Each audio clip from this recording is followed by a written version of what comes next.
nestled in a classic New England setting amid 200-year-old elm trees and charming colonial homes, stately sea captains' homes, and charming Cape Cod salt boxes.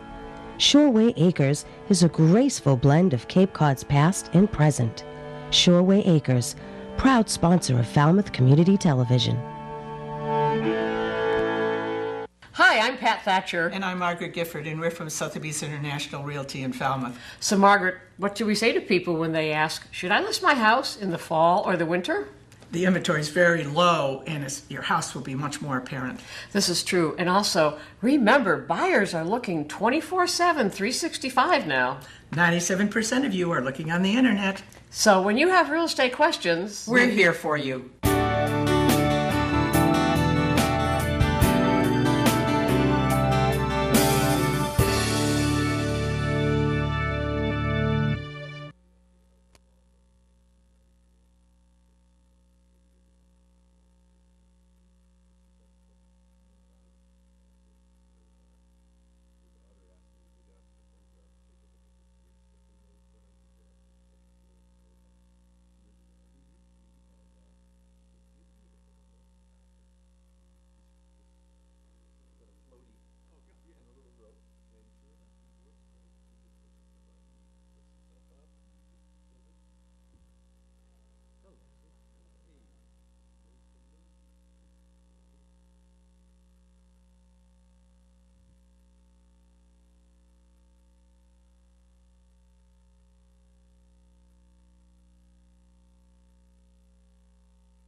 Hi everyone, welcome to the February 12th Board of Selectmen's meeting. We're starting in open session and moving straight to executive session, and we will return from executive session. The reason we're going into executive session is it's under 30A, discuss resolution of all turbine litigation, review settlement agreement with Mass CEC, and status update on potential purchase of Liberty Green project site. And the grounds are that to not go into executive session would prejudice the position of the town, and I so move as chair. Second. All those in favor by roll call? Brown, aye. Patterson, aye. Moran, aye. Jones, aye, and English-Braga, aye, as she's coming in the door. That's right.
Okay, welcome everyone to the Monday, February 12, 2018 Selectmen's meeting.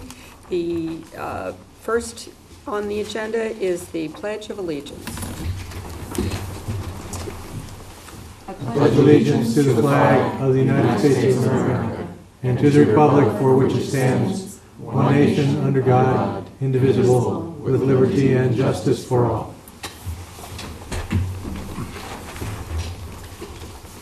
Recognition, Ms. Braga? Thank you.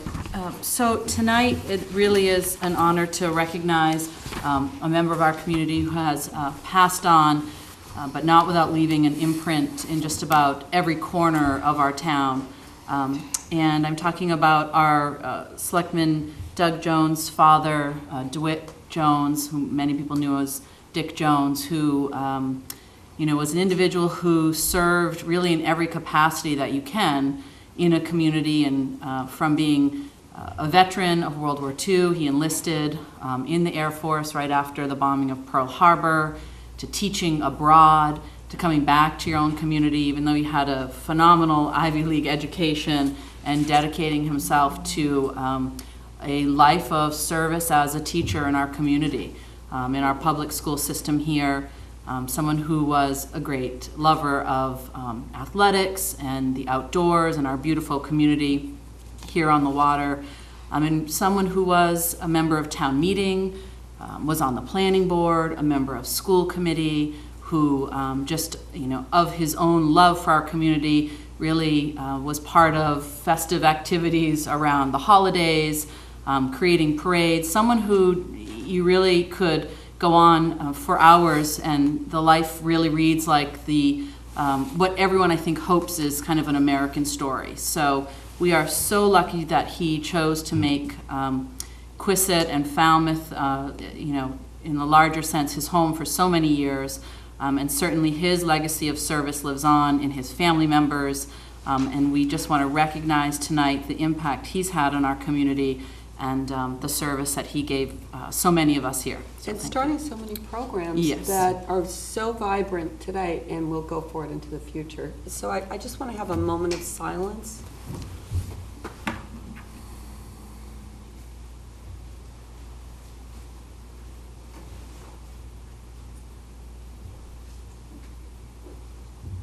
Thank you. Thank you. Next, in terms of announcements, from Betsy Gladfelder, asked me to announce that the Coonamessett River Restoration Project Phase 1 is nearing completion, but it's not complete yet. The site will continue to be an active construction site until the river crossing boardwalk is completed, and therefore off limits to all but authorized personnel.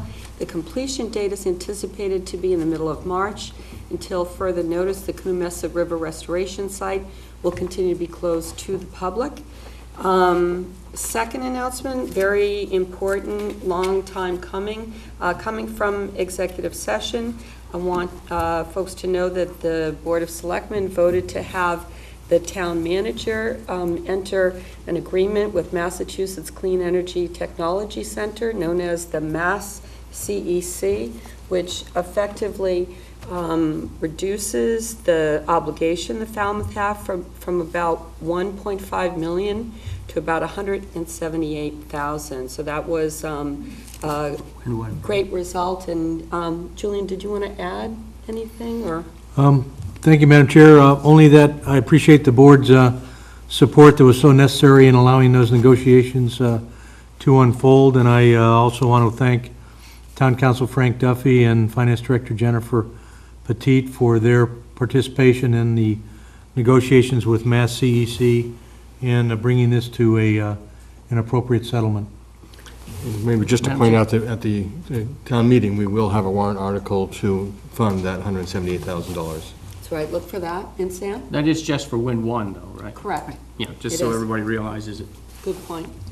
In terms of announcements, finally, I do want to make a quick point on the live survey. We got a nice thank you note from Olivia White, who actually participated as a member of the League of Women Voters, and she just wanted to acknowledge her personal thanks to all the members of the board. And just some follow-up, what to expect. We're going to continue to take comments for the live survey through the end of February. They can be sent by email to either Megan English Braga or I or Peter Johnson Staub. We'll be formulating the survey that Linda Pogue put together, putting it on the website very soon, and then we'll add comments received up through the end of February. And at that point, probably in the middle of March, you'll see another agenda item for the Board of Selectmen to determine what would be the next steps. And we're going to discuss it a little bit further, but just a huge thank you to the League of Women Voters, to Linda Pogue, and obviously to Peter Johnson Staub. This was a new concept, and certainly folks who gave up that time on a Saturday for all of the participants as well, but we certainly really appreciate the folks who were able to kind of make it happen and donated their time so that it ran as smoothly as it did. Absolutely. A lot of kudos to everyone who participated. It was actually kind of fun and interesting to hear all the comments. Next, we have public comment from anyone here who wants to make a statement about anything that's not already on the agenda. Hearing none, we'll move to the first summary of action under administrative orders. We have to approve an Eversource Energy and Verizon New England Inc. petition to install one new pole on Sandwich Road north of Tamarack.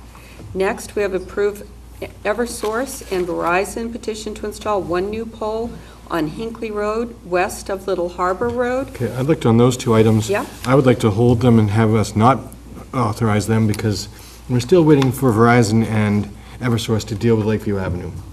They promised us for, I think, almost a year and a half that they'd be removing those poles and cleaning up that avenue. And they keep saying they're going to do it, and we have nothing to hold against them, so I would like to encourage that this might be something we'd say, once you get that done. And so it looked like these were two that really are for their benefit, That's not what I was as much gonna for know. the Right. For an individual. for the individuals, that this is something that was going to make things easier for them. Any input on that, Mr. Suso?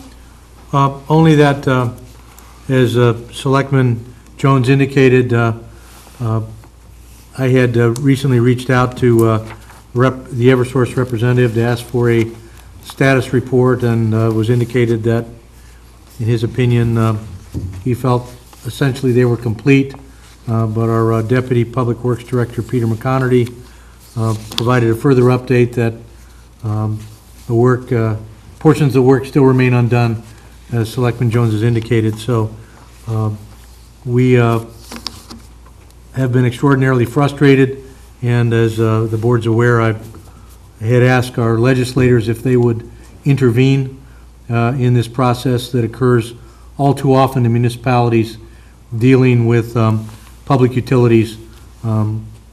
Municipalities have little or no clout. Public utilities control all of the assets, and they march to their own drummer. And the public safety is all too frequently compromised, as is the case on Lakeview Avenue. So I would hope that this might be a further message that could be sent along. I'm going to wholeheartedly second that motion. I agree.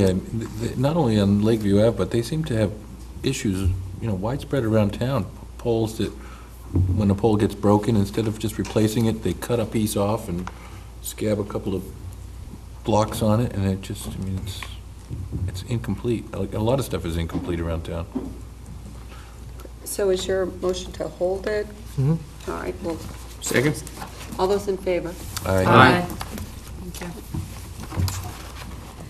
Next, we have a vote to accept a donation in the amount of $500 from the Falmouth Classic Car Club to the Veterans Donation Account. So move with gratitude. Second? All those in favor? Aye. Thank you.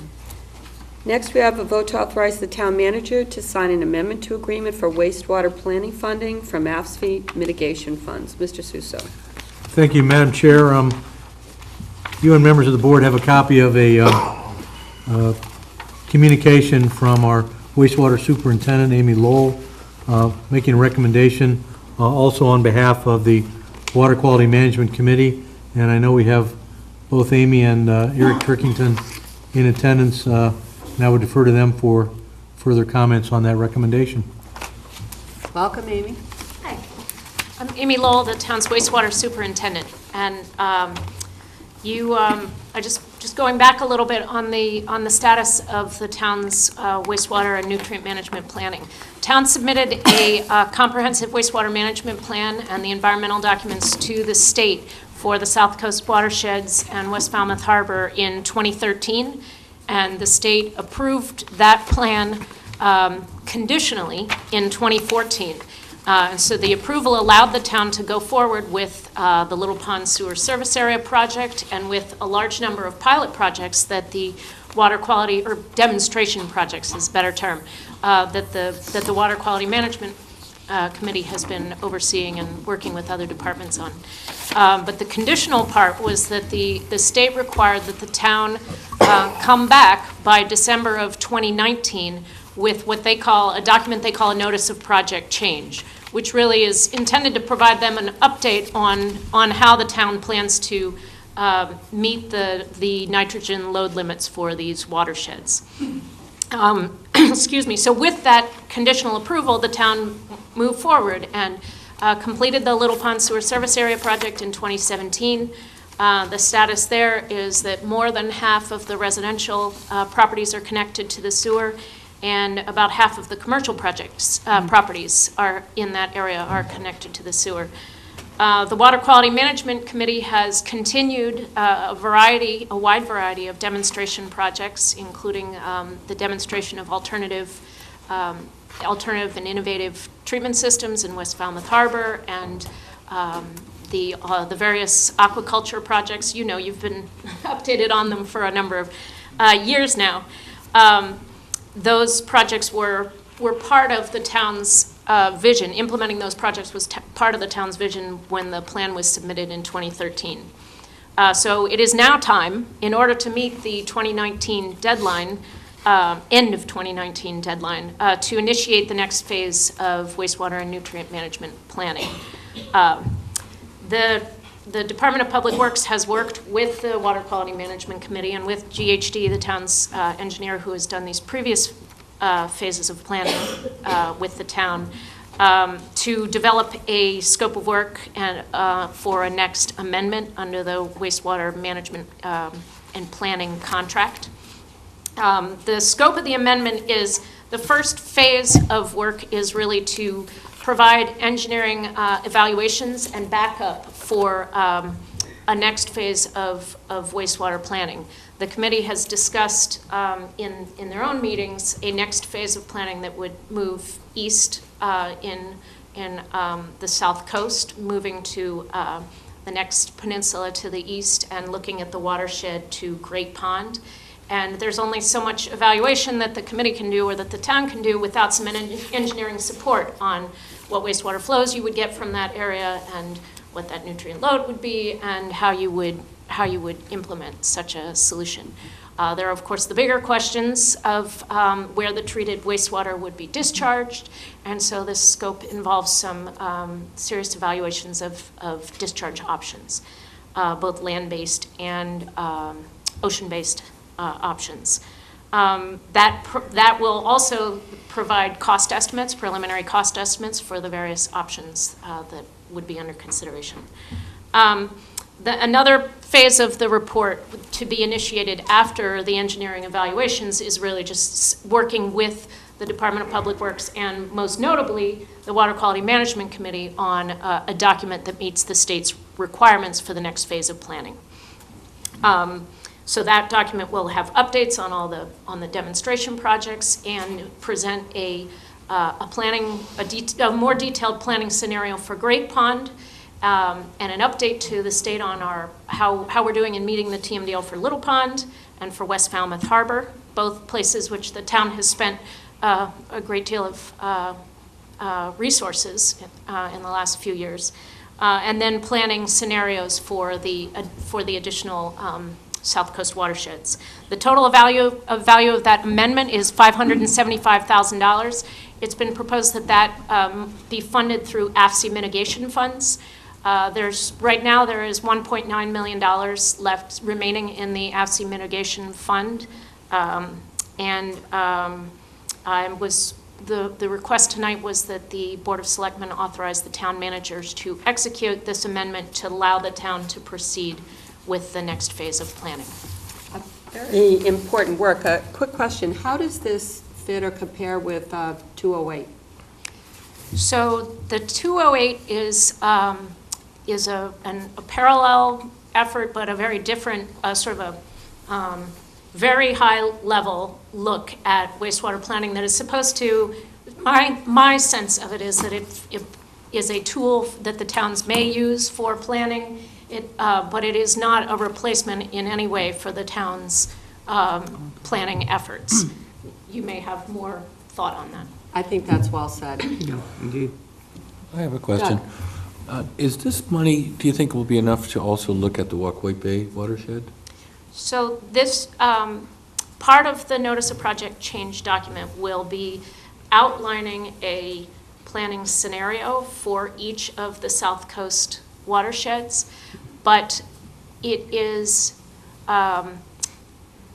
too much to ask any planning document that it cover in intimate detail a plan for every watershed in town or every watershed stretching east down to the implementation level.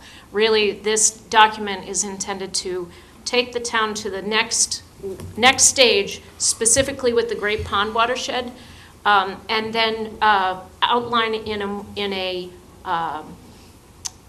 outline what the town's plan, the proposed plan, the vision, the scenario would be for the other watersheds as well, but it wouldn't be as implementable as a next stage for the Great Pond watershed. Okay. That's the vision that has been described both by the Water Quality Management Committee and then through this scope with GHD.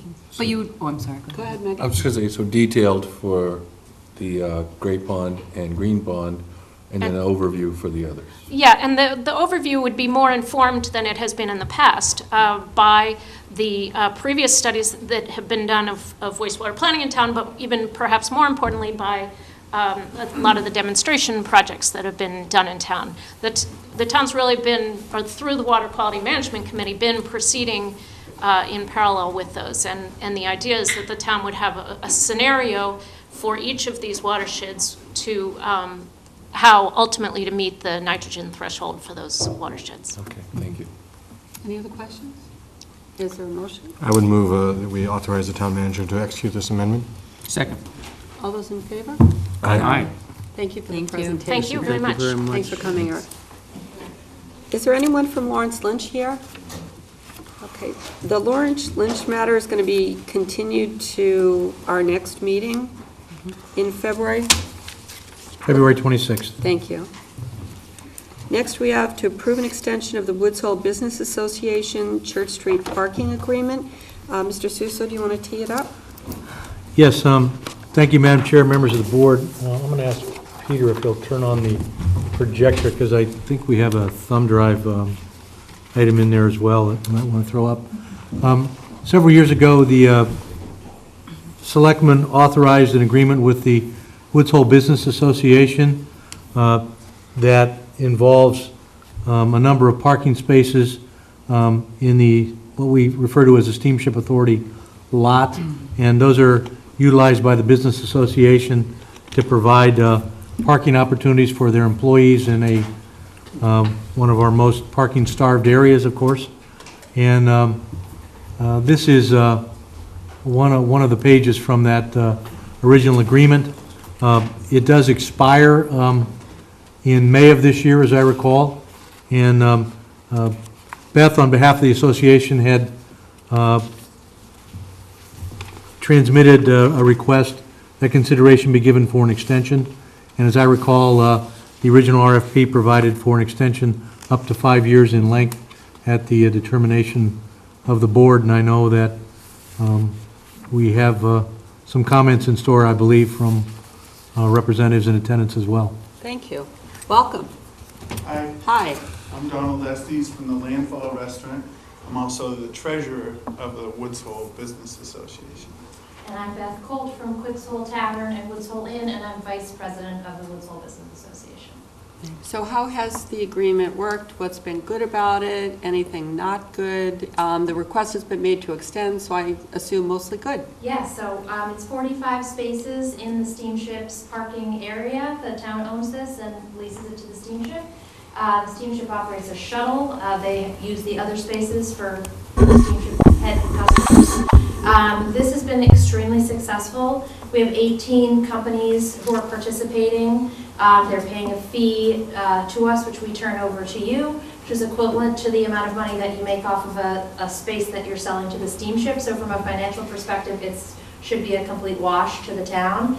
An average of 2.5 spaces per business is being allocated, and the businesses have done a really good job of issuing more permits than the number of spaces, and then controlling that so that the spaces are used as continuously as possible. So for example, in a restaurant, you might have someone in the morning on the morning shift, that person leaves at 4, you've got somebody else taking their space in the afternoon.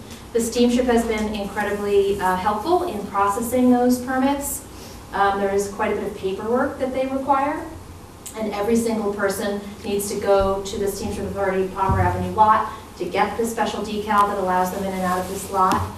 I'm unaware of any abuse of the situation. I think it's worked really, really well. And I would say, as you look forward to the future, if there were an opportunity to get more spaces for employee parking from this, that would be appropriate. I think at least 100 people are using, 100 employees are using these spaces of the 45 spaces just because of the time maximization piece. And in that the high frees up- season, in the high season, in the Okay. winter, it gets much, much less use. And it frees up spaces for customers, so they can be turned over for the businesses. Significant freeing of space, but I would say there is still need. So for the larger businesses, we've allocated, we've tried to spread it evenly, so no one person gets a lot and somebody gets nothing.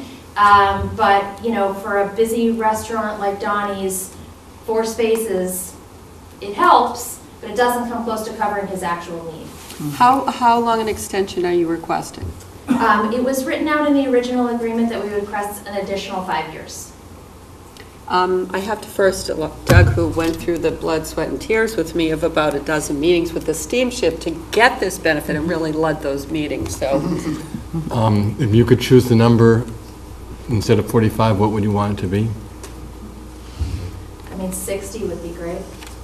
I mean, from the town's point of view, if financially it's the same thing, whether whether we're getting it from. The one new thing that's happened this year is the building department has put a stop order on people parking at the Nautilus.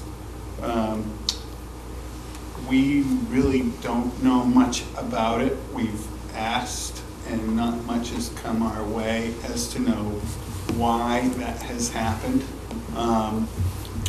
I probably park 20 people a day up at the Nautilus in the summertime, and that's not going to be available this summer. Do you have any information as to how much the rest of the lot is full during the summer? Which lot? The steamship lot? I don't, but the steamship does. Okay. And last year, they did come forward with usage in terms of our permits and how many people were in and out and when they were in and out. We have not seen that data this year, but they definitely have it. I think it's maybe requires some time to data mine it. It's not probably the easiest thing to get grants on. I don't think we can change the agreement tonight, but it is something in the future to be looking at. Because we had talked about when we made this lease is with the steamship that we would change the numbers. If the 45 weren't being used, we might reduce it to 30. Or if the 45 were all being used and there was a demand for more, that the steamship might be open to having us. Could you consider that number? So we don't have that data. Okay. They have not given it to us. But I know that, because just anecdotally, I was in and out of the lot quite a bit this summer, that those spaces were absolutely being used in the high season. And then in the shoulder and the off season, as expected, that usage falls off dramatically. The one thing we don't want to do is increase it to 150 and then not have them used. Absolutely. So the important thing is to say what would be the number that we can increase it to that would still guarantee We were or come thinking close that to you were going to have those numbers, 100% Tony? usage. Yeah. And at the same time, the Steamship Authority has been wonderful to work with. Okay. So yeah, I think we would maybe take it under advisement. We'd have to do a little more research. But Donnie's right, the Nautilus is going away anyway because it's going to be developed into something else. And it has been used for a very long time for overflow employee parking. And that's a big change. And I think you'll see an effect this summer in the village. Megan? So my only concern about extending it is I wouldn't want us to be locked into that number for 5 years. So, if we can continue to, if we either have language that allows for that number to be revisited, or if we extend it for a year so that we have time to look at that data at some point and maybe return to that conversation about whether or not 60 or 100 or I don't know, some number is a more appropriate number. I think if we approve it straight as it is, then it has that number in there, correct? Right, well, we don't have a proposed contract, so the vote would be Just to ask the town manager to negotiate it, so we could give some direction that if there was an opportunity to increase the number to 60, for example, that's really a fairly simple, straightforward question, and then to perhaps, do it for 3 years or something. Something like that. I mean, my point is I just want to have that be part of the conversation. Either if we're not at the place where we can, if we don't have the data, we're not at the place to up the number, then maybe it's approved for a year so we can have the data and look at it. Or, as you're suggesting, have the conversation now about upping it to, say, 60. That's 15 more spots. It's not an enormous leap. And then go from there. But Doug? Would it be maybe useful to ask the steamship and ask you guys, would 30 in winter and 60 in summer would that work? So we have said we would be happy to turn the spaces back to you or to the steamship for use. They might be able to generate additional revenue off of them. If they generate revenue off of them, they pay you a percentage of that revenue. Last winter, we did inform them that they could use some additional spaces. I don't think they got used, so this year we did not do that, but we're happy to do that. We absolutely do not use those. We use a fraction of the spaces in the winter. Half of the users on this list aren't open in the winter. So. Well, the agreement right now lists 40 to 45. I could say we could just call it 40 to 60, and we're still covered within that, and then work out what we can with the Steamship Authority. Now, the letter we have from you does ask only for a 3-year Oh, yes, extension. I think that's right. And I believe we've decided on that because your lease with the steamship only goes total of 5. Right. So I think that's correct. And so I think if we just approve the extension for 3 years with the number from 40 to 60, that covers what we're looking for, and then we can go back to the Steamship Authority and say, any chance that we can renegotiate or amend the agreement we have with them to see if we can increase it. And maybe that offer to turn the spaces back in the off-season would help them, because... If there's no use for them. If you go through the lot... They don't need them. They don't need them. No, okay. The lot is, once September Right. happens... It's like all things. Right. That's, Right. So is that your motion, Doug? That is my motion. second. All those in favor? Aye. Thanks for your so input. much. Appreciate Thank it. you. Excellent. Hearings? Oh, yes. Okay, we're going to jump ahead. Thank you, Doug. Public hearing, we have an application for a new on-premise liquor license for Farmer Brewery Aquatic Brewing LLC. And You need to read that? Yeah, I need that hearing notice. It's for some reason not in the packet. Well, there was a request to continue. Very good. I think she's going to hear it, and then we're going to... Right. Okay, so I'm going to read the public notice. Notice is hereby given under Chapter 138 of the General Laws as amended that Aquatic Brewing LLC has applied for a new farmer brewer pouring license to be exercised at 661 Main Street, Falmouth, Mass. A hearing will be held in the Selectmen's Meeting Room, Falmouth Town Hall, on Monday, February 12, 2018, at 7:30 p.m. on the above application. This was published Friday, February 2nd, 2018, and I understand there's a request to continue this matter. I would move we continue this until February 26th at 7:15. Second. All those in favor? Aye. Aye. Aye. Thank you. Okay, we can go back. The next hearing is not till 7:40. The next item on the agenda is to authorize the town manager to contract with a consulting engineering firm on wind turbines. Mr. Suso, did you have an Thank you. outline of what you... Thank you, Madam Chair, members of the board. We've had a few discussions regarding the importance of exploring alternatives for future utilization, repurposing, reutilization options for Falmouth's 2 wind turbines. And pursuant to that, I'm asking the board if you would authorize my moving forward with a qualified consulting engineering firm to assist in that alternatives process, as there are a number of critical issues that we will be needing to explore. My estimate from anticipated cost would be in the $15,000 to $20,000 range, which I think is important to do an appropriate job and provide members of the board with well-thought-out alternatives. So there was a previous study done, and how is this new study going to work so that we don't duplicate efforts that have already been reviewed in the past?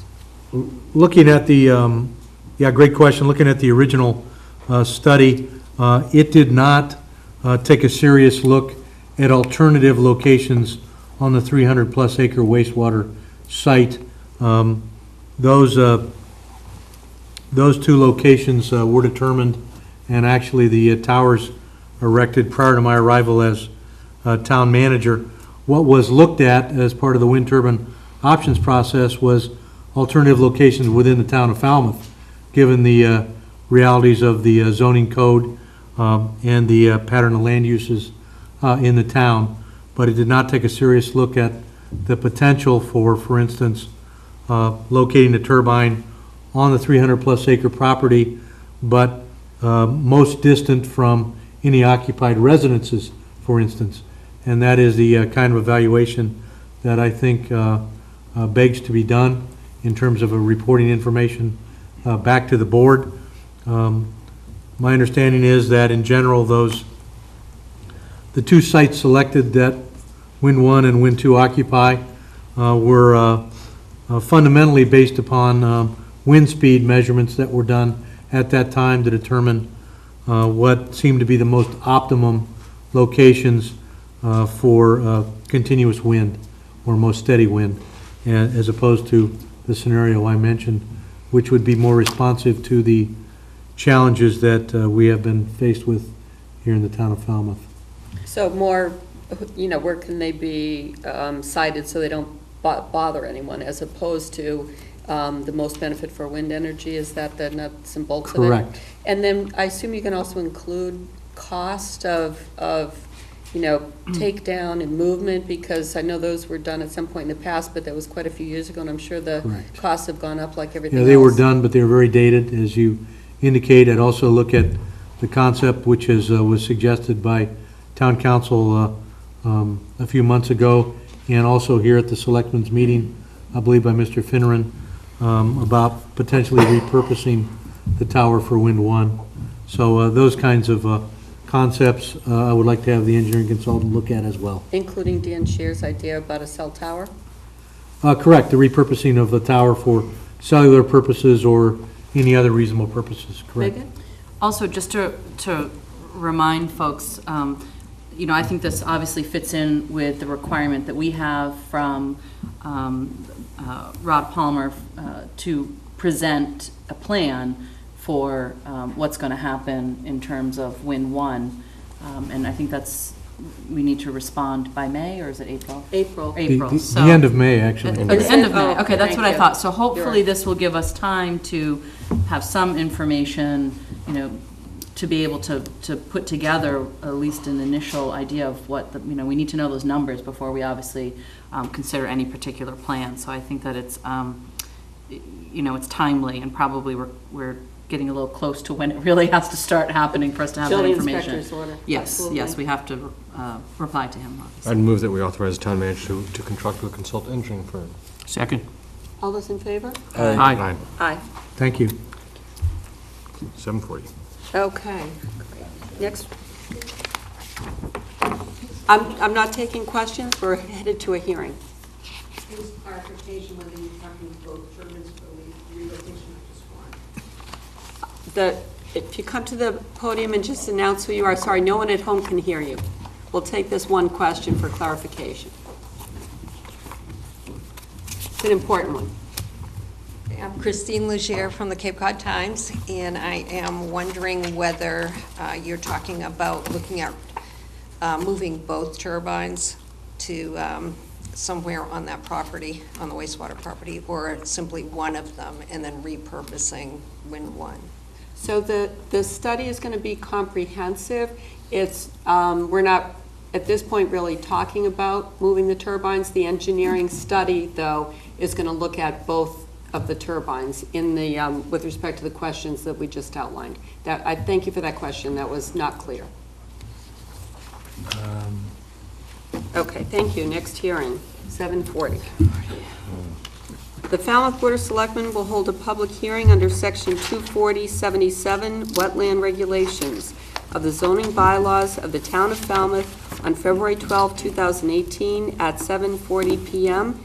in the Selectmen's Meeting Room, Falmouth Town Hall, on the application of James and Erica Milligan for permission to construct and maintain a 5.5 by 17 pier extension, a 4 by 15 T, and install an outpiling to the existing private residential pier system, license number 14116, located at 59 Charles River Road, East Falmouth.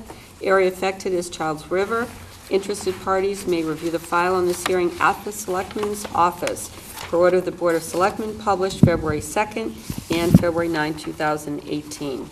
Welcome, Mr. Clower. Good evening, Madam Chair, members of the board. For the record, my name is Kevin Clower, and I'm an attorney with Ahmed Clower Law Firm here in Falmouth.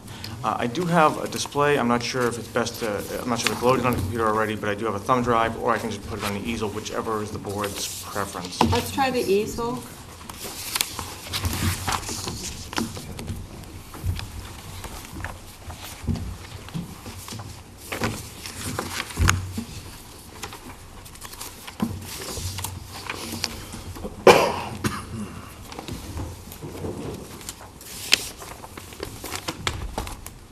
I represent James Milligan Jr. and Erica Milligan, the owners of 59 Childs River Road. This property is located in McCoy with frontage on both Childs River Road and Childs River itself. The lot contains approximately 10,817 square feet of upland, contains a single-family dwelling, a detached two-car garage, and an existing licensed pier, which has existed and been permitted since 1952. The owners are seeking to modify that existing dock by constructing a 5.5 by 17 foot extension with a 4 foot by 15 foot T at the end. This project has already been submitted to and approved by the Conservation Commission. The order of conditions was issued on December 4th, 2017 and submitted to you. This order is relatively routine and contains the Commission's usual guidelines and restrictions. We're now before you this evening pursuant to Section 240-77 of the zoning bylaw, which requires a special permit from this board for actions of this nature. This appears to be a relatively straightforward application to you. As I said, this is a modification of an existing dock that has existed for almost 65 years or so. The total length of this dock will be 68 feet, and that's after the extension. And that is going to be 55 feet from mean low water. And this extension will add nearly a foot of depth to the mooring area, which I think is probably the most important aspect of this. That's all I have to present to you this evening. If there's any questions that you have, I'd be happy to address them. Doug? I have two. I was actually surprised in the order conditions. It did not list how many boats were going to be at this dock. Often the Conservation Commission does put a restriction saying for one boat, for two boats. What is the expectation and what are the... My understanding is it's a one boat expectation, but I wouldn't want to, I wasn't involved in the Conservation Commission permitting aspect of it, so I wouldn't want to make that representation such that it would need to be a restriction within the permit. I guess I would. The second is, I think we had a report from the harbor master looking to eliminate a tie-off that was coming off the existing pier, going out into the water. But that was also not, do you know anything about that condition? Well, my expectation is because the dock's being extended that the elimination of the tie-off is a non-issue. Okay. So it wouldn't be a problem for that condition to be added also. Anybody else, questions? Doug? What's the total width of the waterway where the dock is? I didn't see just curious how much of the river. I don't have the exact figure for the width of the waterway. I do know that if you look at the plan of the area, it is fairly wide at that point. I couldn't really see It's the an whole additional thing. 147 feet to the next pier, or across the bay, across the river, I guess. And generally, they look for the 25%, not hitting that 25%, right? Right. And so this is going out to be 68 feet. Correct. It sounds like with a total of about 210. So that makes it getting pretty close to being past that 25%. I think if you look at the existing conditions of other docks in the area, even at much nearer points within that stretch, there are docks on either side of the river. I don't think this is out of character with the area, and is in fact quite in line with the rest of the area, even with the extension. Madam Chair. Sam? I think just as important is the amount of depth where the boats are going to be moored and how much sand and mud is kicked up when they turn their engines on.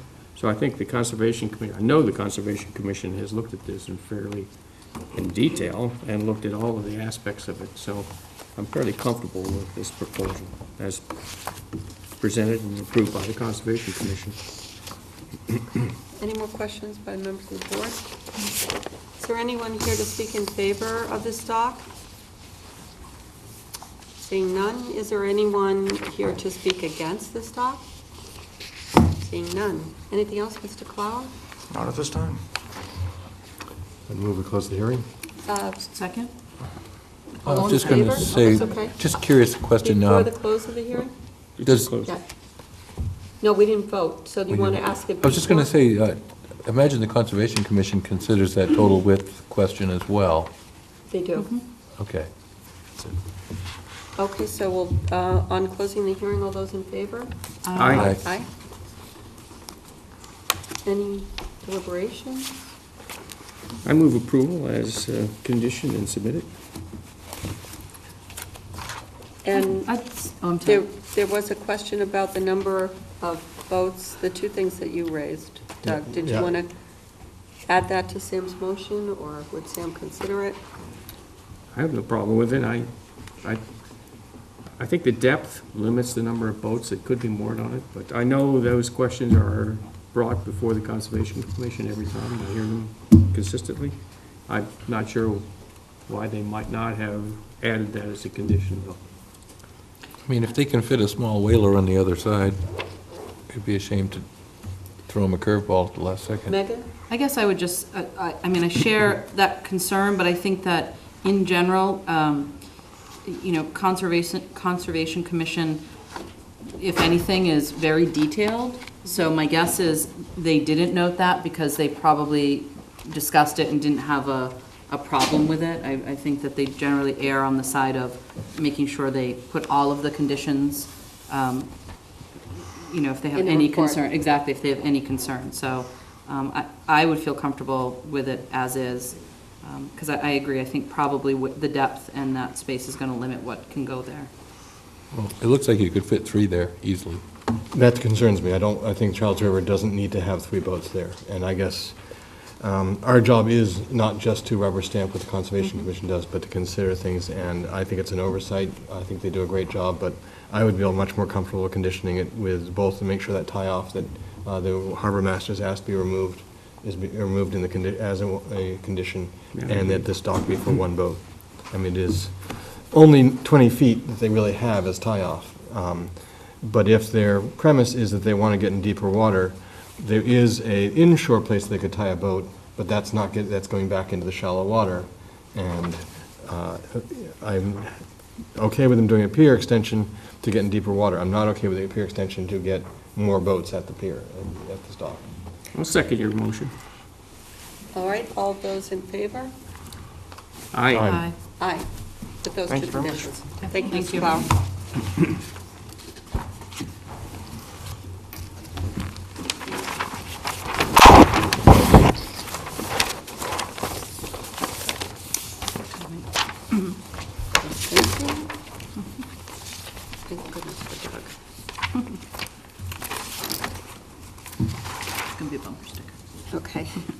Next hearing is an application for transfer of all alcohol package store license, Himalayan King Inc., DBA Old Barn Package Store at 20 Luscombe Ave, Woods Hole. Welcome. Good evening. Oh, sorry, I got to read the hearing notice. One go ahead. second. Liquor license, thank you, hearing. Notice is hereby given under Chapter 138 of General Laws as amended that Himalayan King Inc., DBA Old Barn Package Store, has applied for a transfer of an all-alcohol package store license to be exercised at 20 Luscombe Avenue, Woods Hole, Mass. The hearing will be held in Selectmen's Meeting Room, Falmouth Town Hall, on Monday, February 12, 2018, at 7:50 p.m. on the above application. Publication date was February 2nd, 2018. Thank you. All right. Good Welcome. evening. Thank you. My name is Attorney Tom Souza. I represent Himalayan King. Tonight I have with me the King Song Rai. He is the principal of Himalayan King Inc., and he will also be the manager operating the store. Mr. Rai brings several years of experience in the service industry, and then most importantly for the last 5 years, he's been working at the Barn in Mashpee, which is a full package store. So he has experience. Actually, it's really 6 years that you've been there, right? He took the techniques of alcohol management training recently, so I think he'd be a good fit for the area, for the store, and that he would be a responsible manager. That's really all we have. If you have any questions, we hope you'll favorably consider the application for transfer. Thank you. Anyone have any questions? Doug? Do you live in Falmouth? Hyannis. And as the manager, you understand that you are going to be, or owner and manager, you'll be responsible for all alcohol sold at that place, even if you're not there all the time. Sir, would you step You to have the to give the microphone? microphone. Thank you. Hello, how are you? Hi. I'm King Song Rai. Yeah, I'll be the responsible for the selling. Any other questions for the applicant? And we do have a notice from the, from Sean Doyle, the police department. They have done a Cory check and they have no issues with the transfer. Megan? No, I was just going to ask if you anticipate any significant changes in hours or services offered there. He may look at opening a little bit earlier to catch some of the early morning traffic, obviously complying with the alcohol sales, but to offer coffee and just have some of the tobacco sales available for people catching early boats. You gotta be careful about the coffee. You can't do the coffee unless he's a common victualler. Right? So there might have to be another application Okay, sure. for that plan. Any other questions from the board? Is there anyone here who is in favor of this application? Seeing none, is there anyone here who is against this application? Seeing none. I move to close the hearing. Second? All those in favor of closing the hearing? Aye. And what would the board like to do? Move approval. Second. All those in favor? Aye. Congratulations. Thank you. Good luck. All right, thank you very much. Okay, we're going to go back to the special events. Probably by category, if anyone wants to hold one, just say hold. The first one is Flag Day 5K, start and finish, Falmouth Heights Ball Field, Sunday, June 10, 2018. And if there's anyone here from the audience, please just raise your hand. Second is the Seagull 6 Road Race, start, finish, Woods Hole Community Hall, Sunday, March 25th, 2017. Next is Liam McGuire's Irish Pub, Almost 5 Miler, Town Hall Square, Sunday, May 6, 2018. Next is the Wounded Warrior Soldier Ride Bike Path, Thursday, May 17, 2018. Next is the June Jog, East Falmouth PTO, Falmouth Heights Beach, Sunday, June 3, 2018. Next is the Falmouth Classic Car Club Car Show, Marina Park, Sundays, June 10, July 15, August 12, 2018. Next is the Run Jack Run Family Fun Ride Walk, Falmouth High School to Trotting Park, Wednesday, July 4, 2018. Next is the Falmouth Sprint Triathlon, Surf Drive Beach, Sunday, July 15, 2018. If we, I just have one comment on that. Sure. I think we can go ahead and leave it in there. Okay. But I did notice in their application that they're going to move that running part of that off, or the bike part of it, off of Woods Hole Road.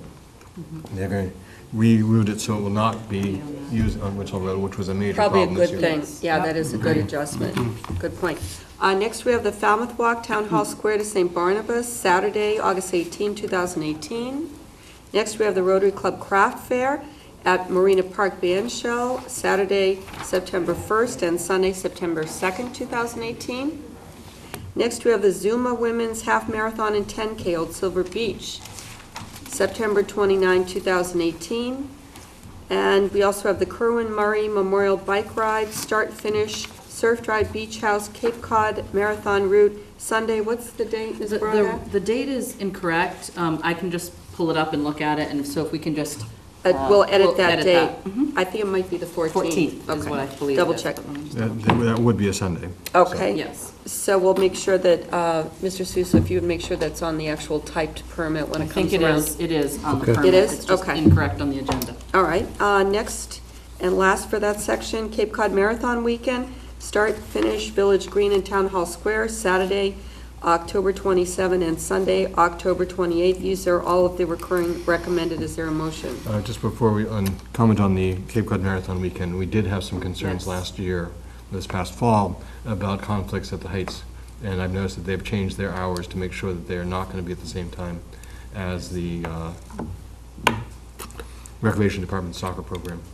Very So they're being trying to be sensitive to. Was it the marathon? Oh, that was the... The half marathon. Yeah, the half marathon. Right. And that- Right. They're changing the time on that to be a half hour later. Ms. Braga?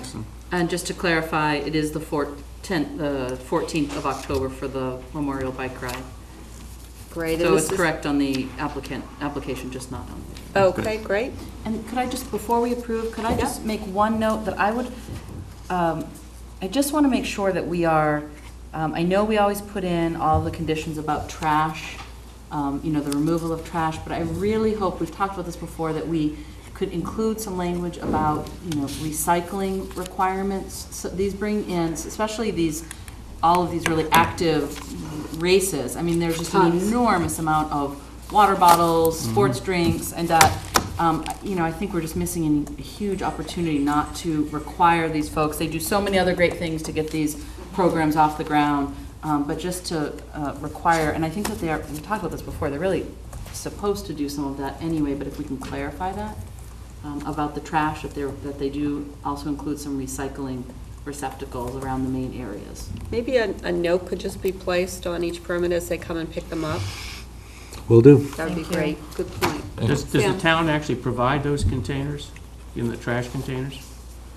Or are you talking about on the route itself? Okay, not at their start and end points. I didn't know whether we empty trash containers or... I believe all of, any of the measures that are required for these events in terms of any additional trash pickup, recycling, et cetera, is all the onus is put on the event sponsor. So it is the town does reasonable not provide it. to actually condition them that they provide recycling containers as well as rubbish. I think that's reasonable. Doug? I'm just going to agree that I think that's a good point. Okay. No reason why they can't recycle. Great. Any motion? So with that, motion to approve Second. A through M. And all those in favor? Aye. Aye. Thank you. Next, we have under Falmouth Village Association. Is anyone from the Village Association here? Okay. First one is the Easter Egg Scramble, Library Lawn, Saturday, March 31st, 2018. The next one is the 4th of July Bike Parade, St. Barnabas to Mullen Hall School, Wednesday, July 4, 2018. Next is Concerts in the Park, Peg Noonan Park, Fridays, which would be July 6th, 13th, 20th, 27th, August 3rd, and August 10.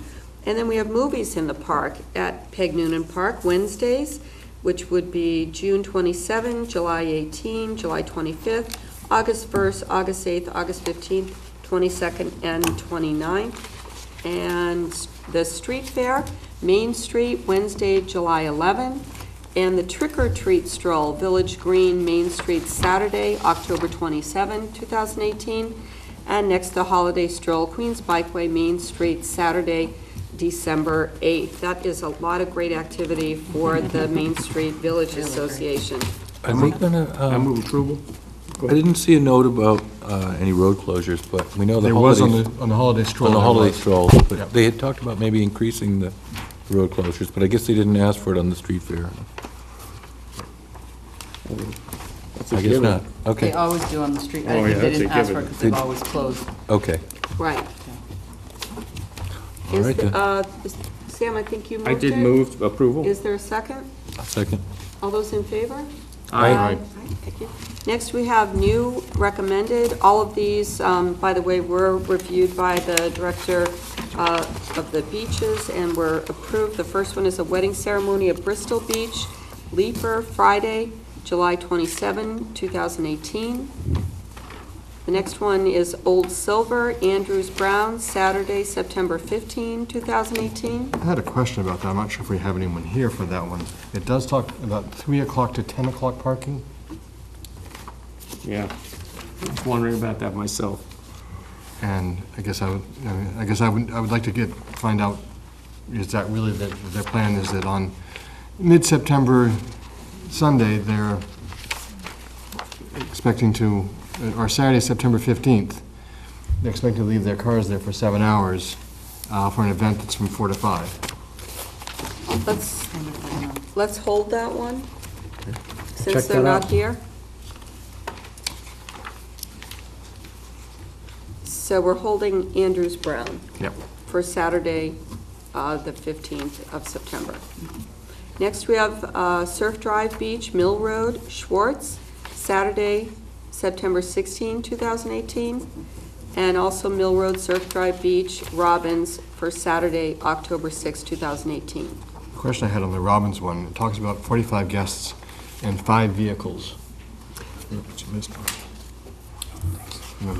I'm wondering if Curious how maybe you they have a get- shuttle or a trolley or something for the bridal party, maybe? I don't know. That is what they've been recommending. Okay. Special events I think they've been review telling them committee. to do Great, that. okay. I would move approval of A, C, and D. All those, second, please? Second. All those in favor? Aye. Aye, okay. And then we'll just get some more follow-up on On the Andrews Yeah. Brown. of the parking timeline. Okay, amazing. We're on the 8 o'clock business, and it is 8 o'clock. Wow. So just a quick discussion regarding the live survey. Mr. Johnson-Staub, do you want to just kind of kick us off? Because since you were kind of the background MC through all of this, which we greatly appreciated.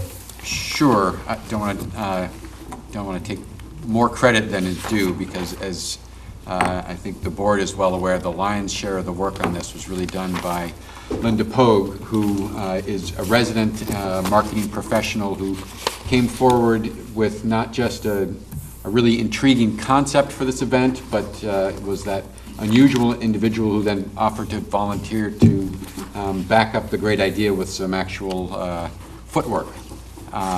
So the concept that she came up with was to invite members of the public to basically have a conversation. So it was conceived as a listening session for the Board of Selectmen, not a presentation, but really just responses to a handful of prompts so that the board could take in that input and have that information inform future strategic planning work.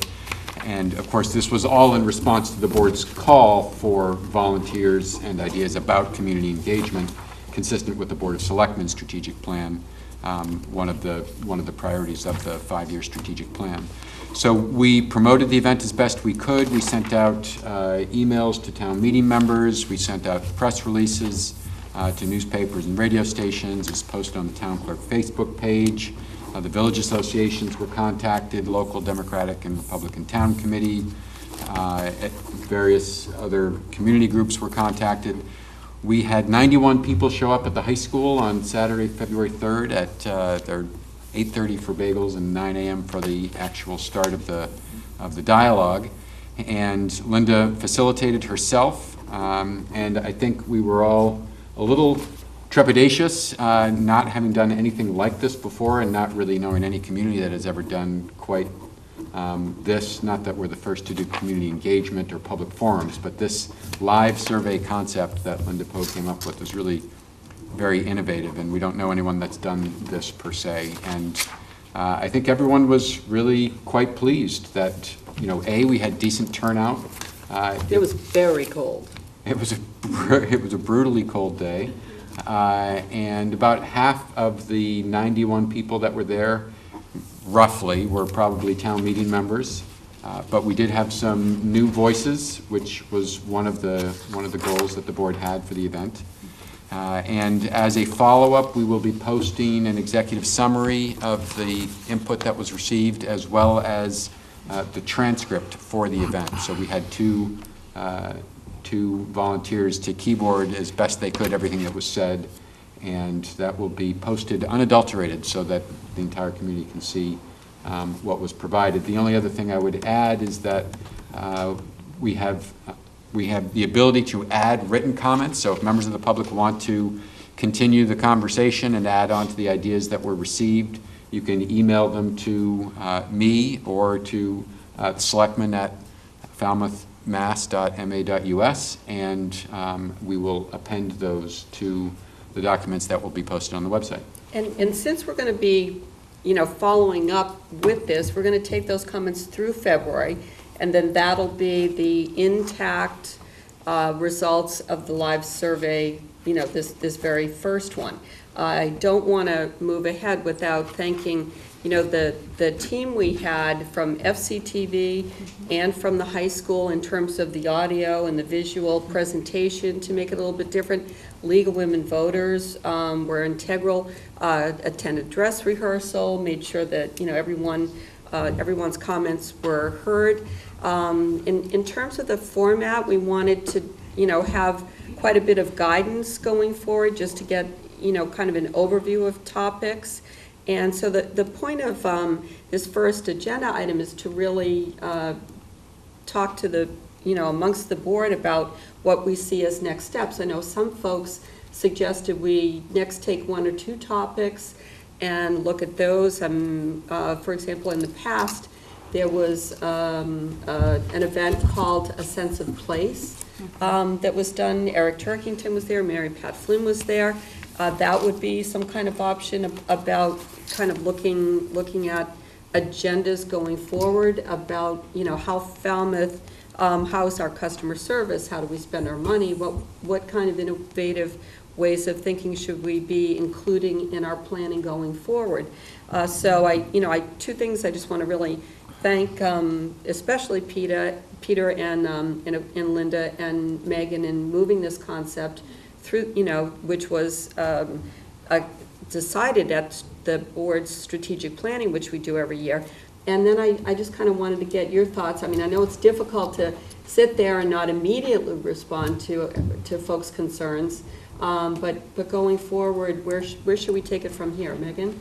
I actually thought it was fabulous to sit there and not respond, because it was an opportunity to really, I was taking my own notes for some ideas that I think, some things were more conceptual and some were very practical and perhaps more easily implemented. There was a great variety of sort of big ideas about really the character of our town and the future of our town, and then there were some really very specific kind of drill down, check this off and you could do this, we could start it next week. One of those items is on our agenda for tonight. So I think it already has borne fruit for the town in that, there were some really great, ideas that came up. And again, the piece that I loved was that while we saw some folks that we normally see who are always engaged, we did see a number of individuals that generally are not at some of the other meetings that we tend to go to in this community. And so that was wonderful. There are some folks who were, actually a number of individuals who are fairly new to Falmouth who showed up to this, which is, I think, really promising. Folks who had come from other communities and shared things that they had seen in their communities or things that they liked about Falmouth. But really to get that input from different voices, as well as folks that we hear from regularly. And I think going forward, depending on whether, I like the idea of having some that are more targeted, but I also like that idea of that broadness so that you're not really cutting anyone out. I really like the idea of being able to kind of have kind of a wide spectrum, and so maybe some of the prompts could change, but I think these are some general kind of starter prompts. But the piece that I think speaks to this community, and then I won't say anything else because I really did enjoy it, so I could probably go on for a while, but I know folks are really passionate about a lot of different issues, and I know a lot of people came with, some folks came with some prepared statements, or they really felt like they wanted to speak on a particular issue. But for the most part, the audience and the participants really went along with what the prompts were. And so it ended up being kind of a guided discussion, which was the purpose in this first piece, to really, just kind of keep us all on the same page and to touch on a number of issues. But that really says a lot. I know there are a lot of passions in our community, and folks really did kind of honor that process, which I thought was, a wonderful thing to see. And so I'm excited for the next piece of it. And hopefully, if folks can, when they send in their comments, if they put in the subject matter live survey, that would be helpful, or survey, just so that we kind of know that that's where you want the comments to go. And then once we cull through all of that, we can see, I think that will help give us a sense of what the next survey may touch upon, because I think there'll be some themes that will emerge. So anyway, I thought it was wonderful. It was interesting that this was kind of a conversation. That's a really good point. Sam? Well, it was a conversation, I guess, but it wasn't a deliberation where we got into the nitty-gritty of different topics. And I think that's where we sometimes lose track of this town and what it means to us. And what really was a kind of I think, kind of a bright spot was to hear some of those relative recent wash ashores, to use that terminology, get up and tell us what a great community we are and how welcoming we are. And I thought that was really a great kind of revelation, because we forget it. I mean, I know that's why my wife and I and my family stayed here, is because we felt that way about Falmouth. But to hear that coming from other folks and kind of setting almost the tone for the rest of the survey, offers and what have you, but it reminds us of what a great place we live in, and how we actually can learn to work together in a civil way. And I thought that was really a nice thing that came out of the tone of the conversation. It was all pretty much constructive, and I think that was very valuable. And perhaps it was a really good thing that we weren't getting into some kind of a deliberation or even discussion about issues, because we could let that kind of stay as the overall common theme. Doug? Oh, I was a little concerned, when you invite people to come in and tell you what they think, you never know what you're going to get. But I think Ms. Pogue did a great job of setting it on the right tone in the beginning by saying, what do you like about your town, which was a good starting point. And I thought she did a good job of controlling the conversation so that it was productive. She kept it going and didn't let people just ramble. Not that they were. I think people had great comments. So I think overall it went really well, and I'm glad it went the way it did. One suggestion I really appreciate was, we can keep asking people for information, but there's one person who suggested we go get it by finding out where they are, going to the rec center when you have 50 parents at the basketball or at the soccer things, and know that there are these events, particularly for the families, where some of the parents are going to be stuck there for a half hour, and that is an easy opportunity for us to be able to connect with people who may not know about town meeting or may not know about the issues, but just find out what another group of people are interested in. That's a great point, and I think it's something, I find it really interesting that we can maybe think about how that ties into some of our liaison committee work, that, some of those, it's always really hard, I think, to reach families. We've talked about this all the time, that people don't have, a lot of free time to come to meetings, or at home on nights like this with their kids. They don't bring their kids to meetings like I do and force them to come here.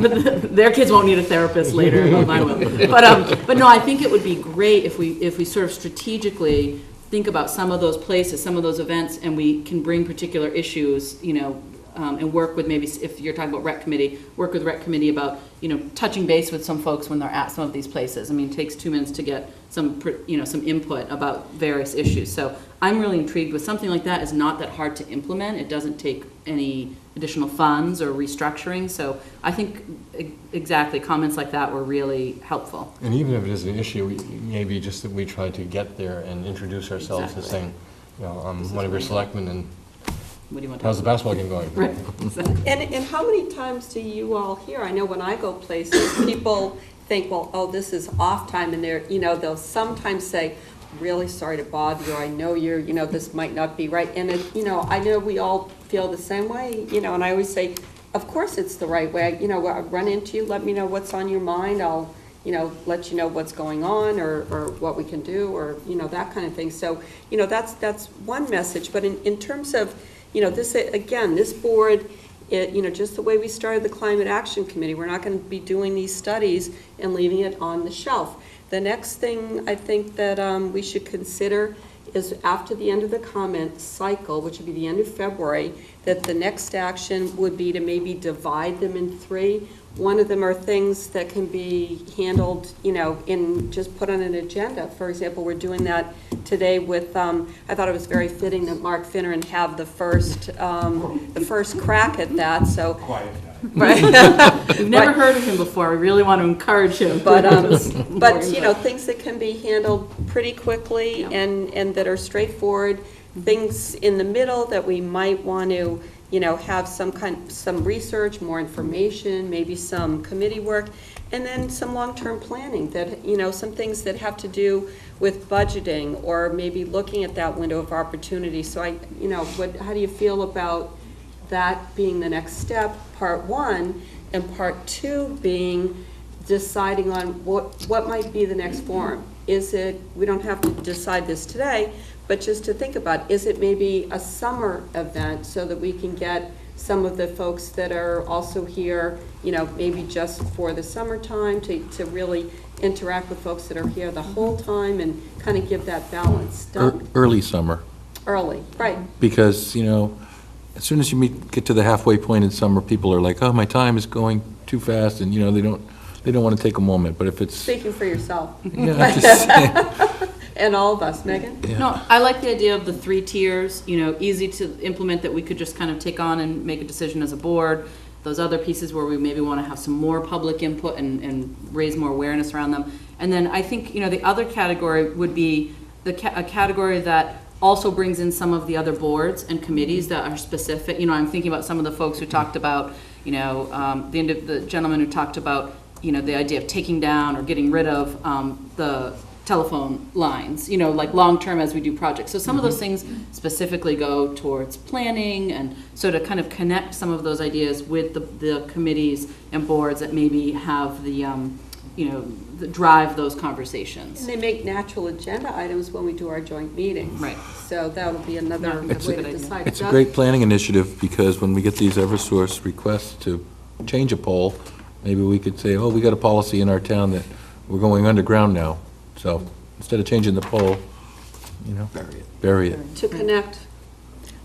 Great, thanks for No, I think your that was input. wonderful. And Thanks to all those folks who came out on the Super Bowl weekend in the freezing cold. a lot of really great input.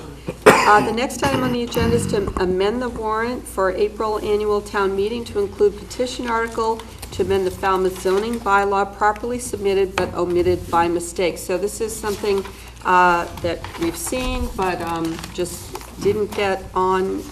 Mr. Clower, do you want to just come up in case there's any questions? Mr. Suso, do you want to tee us up? Is this Article 34? Is it 34? I don't know there was an article number assigned to it. No, there was no article number assigned to it. Okay. The board would be acting tonight to add an additional article number that Mr. Clower will talk about. I want to affirm it was received timely, but due to clerical error, it was inadvertently omitted in the proposed package of warrant articles brought to the board when you approved the warrant a few meetings ago. So maybe we could squeeze it in with the similar petitioner's article just for flow? Doug, did you have any thought on that? It's another zoning article? It is. It is.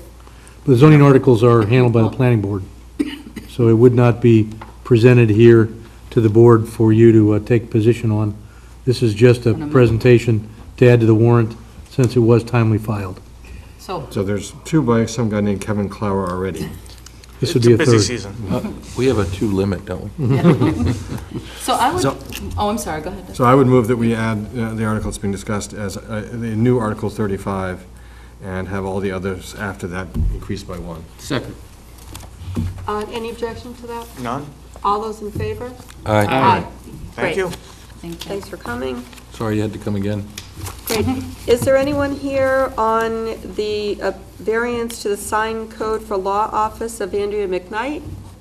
I did speak with Ms. McKnight, and she had a conflict come up, so we're going to contact her about continuing this for 2 weeks. Mr. Suso? See if that works? Yes. Okay, next we have interview vote and appoint committee members, first being for Building Code Board of Appeals. Is there someone here for the building? Yes, welcome. Don Devaney. Hi, Don. We got your resume. Thanks for thank you. coming. You're welcome. And why would you like to be on this committee? I've been on it once before, and it's been enjoyable to help the townspeople solve their problems amongst the immense building code. Building code has just changed again at the beginning of the year this year, and the changes are yet to be quantified, I think is the best comment I can make on it.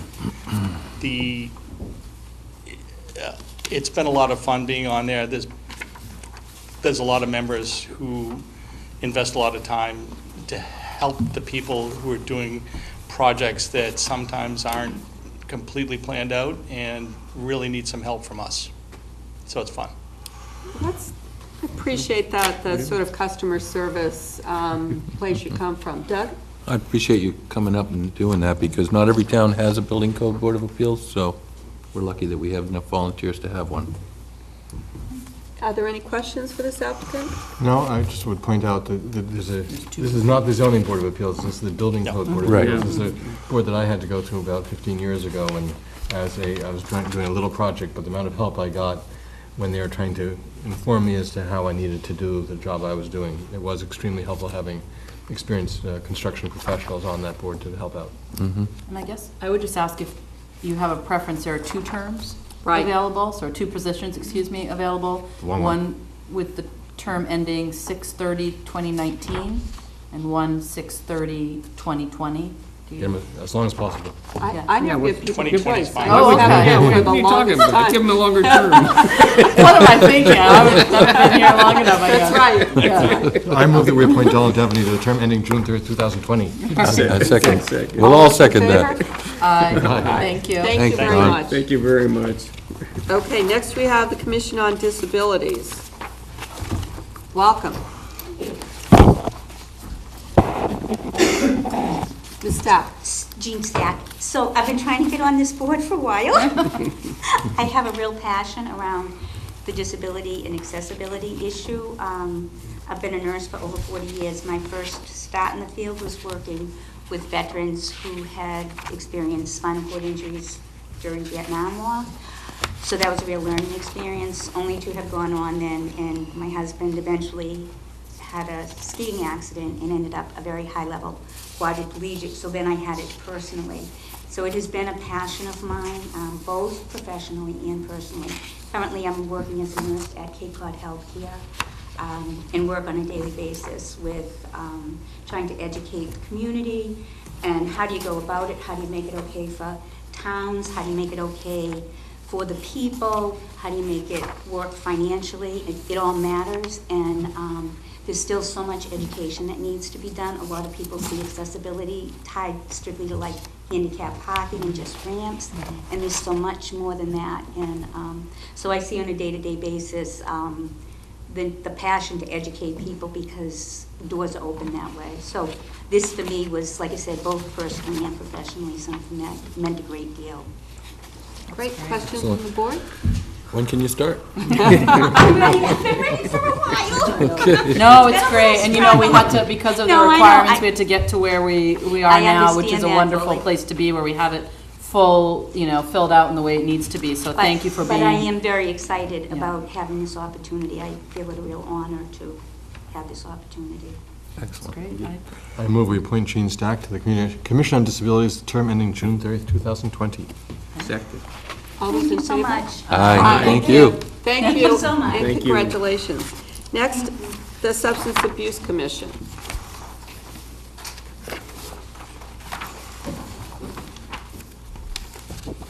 Welcome.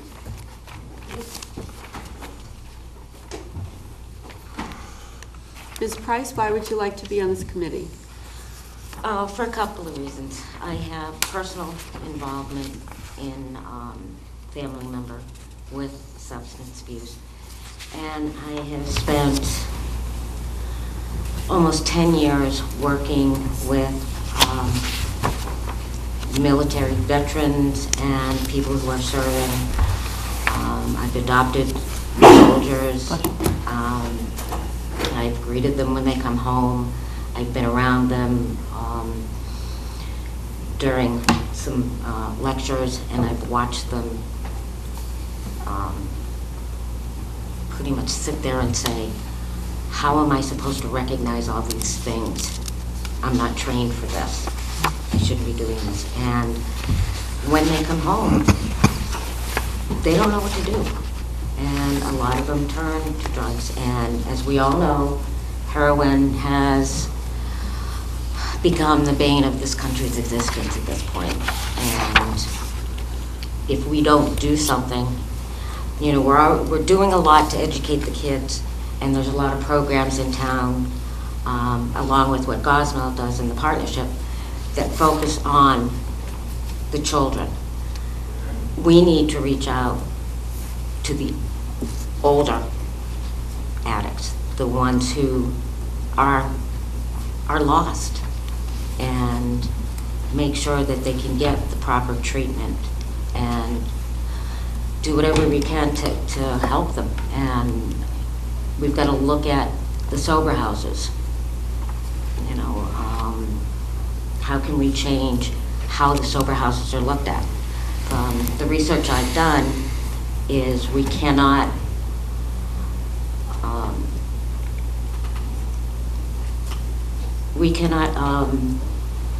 this word is Discriminate. Hmm? We can't discriminate. Well, what we can't do is we cannot have a set of laws about Regulate how them. they operate. We cannot control their operations because NIH says that addiction is a disability.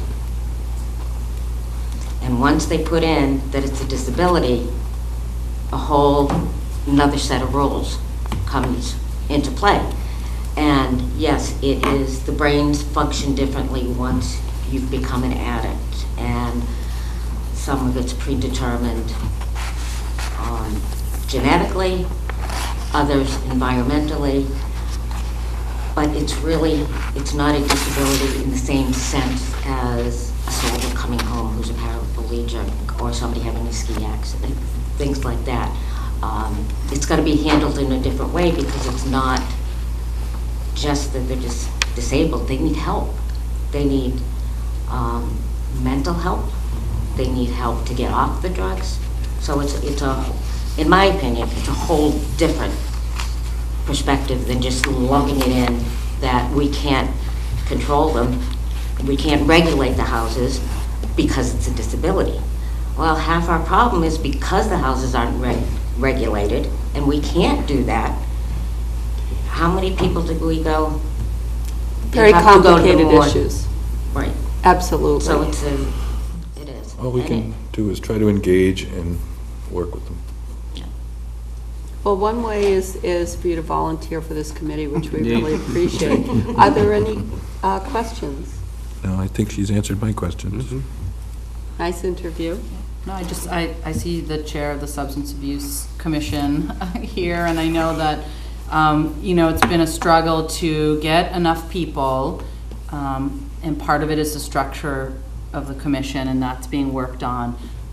But part of it is, you know, it's such a complicated issue that people get fatigued, and we hear about all the time, and people feel that, you know, it's just too much of an entrenched and complicated issue to really make headway on. But I think the commission has done some work already in evaluating who they are and what they want to do and how they can partner within our community that already has a lot of resources, how they can maybe not duplicate what's going on. And so there's some really, I think, exciting ideas that came out of some of that strategizing. So as long as we can get the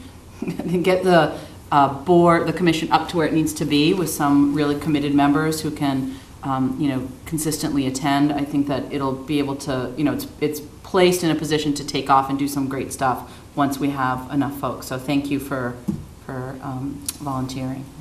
Sam? Yeah, and I would encourage you to reach out to our state legislators as well, because I know they're very much concerned about this issue, and they're looking for leads on how they might change some of these regulations to give us a little bit more control over the standards that we might apply to some of the institutions that are trying to help us with this problem. But I know... I know, I've spoken to a couple of their offices, and that the people I've talked to are willing. They get us the ideas, give us the background, and we'll take it. Right. So that is, I think that's one of the avenues we spoke about at the meeting that was a big concern of mine, is we've got to change how NIH looks at it, because nationwide, we're going to have to do that, because it's crazy. And the big thing is to get away from the stories we hear. How many people in Florida were arrested for bilking the system, not taking care of the addicts, running the sober houses? I mean, there's a huge amount of fraud. Just, it's crazy. We definitely need active committee members. Indeed. I move approval to a term ending in 6/30. 2021. With the option to extend. Yeah. Is there a second? All those in favor? Aye. Aye. And can I just read off what we have for openings, please, so that people know? Which So- is published in the Enterprise. It is, but I know sometimes people don't look. But Building Code Board of Appeals, we still have one position open after tonight. Cable Advisory Committee, one position. Charter Review, 7, but that's just, that process just starting. Coastal Pond Management Committee, one position. Council on Aging, one position. Cultural Council, 3 positions. Energy Committee, 1. Finance Committee, 1. Recreation Committee, 1. Sign Review Committee, 1 full position, 2 alternates. And Substance Abuse Commission after tonight will still have 5 positions, but there's possibly some working on that. But Absolutely. Thank you. Next, we have petitioners' articles. The first is number 28. To present will be Linda Davis from Solid Waste Advisory Committee. Welcome, Linda. Appreciate you coming and telling us what this is all about. Talk about active committees. Thank you, Board of Selectmen and Town Manager, Assistant Town Manager. This article basically wants to see, the goal of this article is to bring the town into compliance with regulations on what is banned from the waste stream. We're talking about recycling, we're talking about waste, we're talking about trash.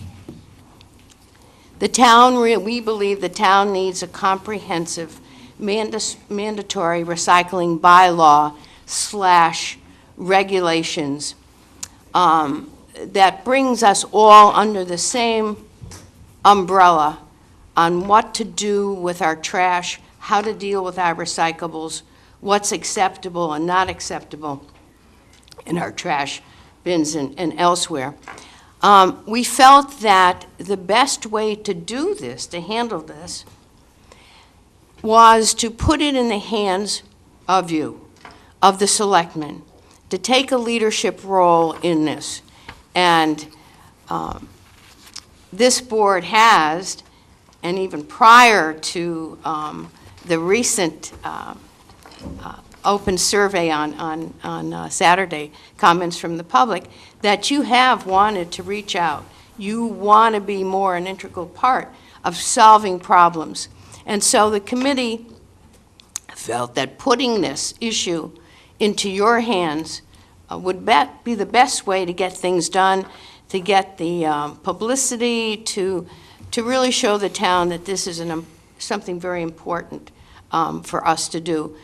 I'm not here to talk about the environmental aspects of this or the technical aspects, but I do know already, I can tell the public, that you've been very responsive to this.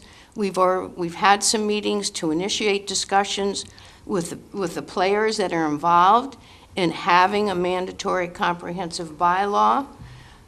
And, we're going to continue to do that. So this article is just that. It's asking you to take that leadership role for this town and put us in compliance with the state regulations and to move forward. I was happy to see that you're referencing what different groups do with their trash when they're groups who come and get permission to have an event. There's certain requirements. I've seen that package, by the way, and I know that they are responsible for dealing with their trash, but it doesn't really say anything about how they should do that trash and recycling. And if we had a comprehensive bylaw, it would touch on all of that so that everyone, whether they are a resident, a visitor, a business, a large entity, a government entity, they would know what was expected of them. And I think that's really what's important. Great, thank you. Appreciate it. Next, we have petitioner for Article 29, Malcolm Donald. Welcome. Good evening. Hi. Hi. Yeah, as you all know, we have a new electronic voting system in town for which we spent a sizable sum of money for use in town meeting. And came to my attention that there were a lag in some of the using the old rules to that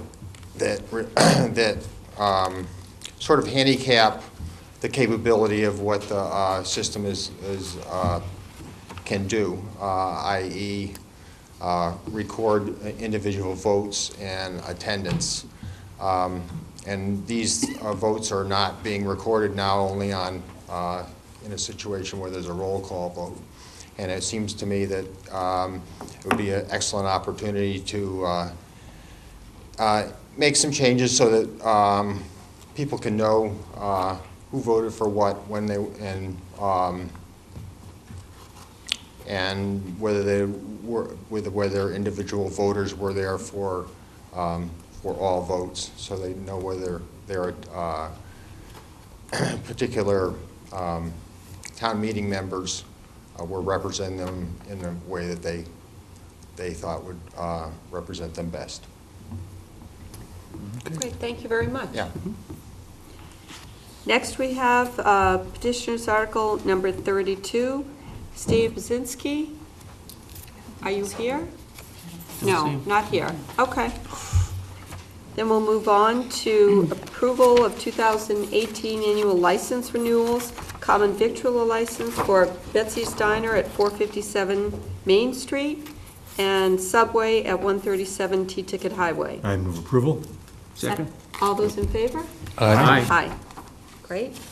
Next, we have discussion of process for the Board of Selectmen agenda packets. And as we previewed a few minutes ago, this is something that came up at the live survey. It's been an idea that's been brought up before, and we just thought this would be a good time for the board to discuss it. The idea, I first heard from Mark Finneran, and the concept is that the Board of Selectmen, in advance of our meetings, receives documentation, background of each agenda item. It might be a request that someone has made. It might be information about a public hearing that's upcoming. It might be, various history of a request. And so the question, we normally, just additional background first, we normally get this on Friday evenings after 5 o'clock, and we're able to look it over and ask questions, ask for more information on the weekend, and some part of the early day on Monday before the meetings that start at 7, and that's the process now. The discussion is that there would be, that information would be made available to the public, and tonight we're just going to discuss what would be the best way to do that. Mark, I wonder if you'd just come to the podium, and I just want to be sure that I've kind of covered the landscape here, since you were the one that originated the idea. Yeah, Mark Finneran, Precinct 6. I've actually spoken about this for several years. It just makes it easier to participate in the meeting if you know what's in front of you. Not that it's a secret, and I mean, you could get it through freedom of information, but, 10 days is longer than a week. So, and I know that they do it in numerous towns, and I know they just did it in Bourne.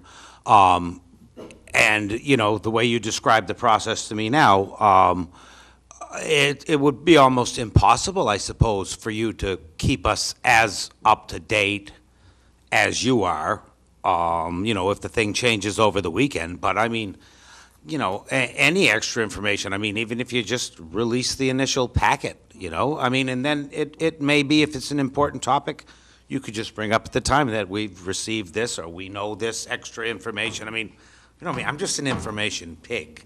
I mean, I want to know everything that I can, because it just helps, and I am engaged and involved, and I know it would be impossible for you to give us everything, but, crumbs are great. And anything, maybe a whole slice of bread, whatever, I mean. Megan?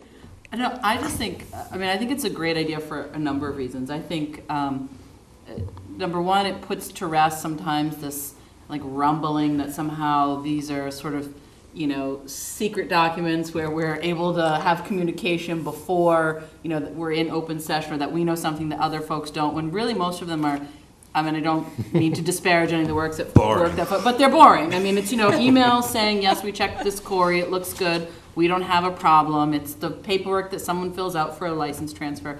So, I think it would be helpful, if someone is really interested in, say, sometimes some of these hearings that we have about, the ones we had tonight about the dock, someone would be able to maybe take a look at that, if they're really interested in it.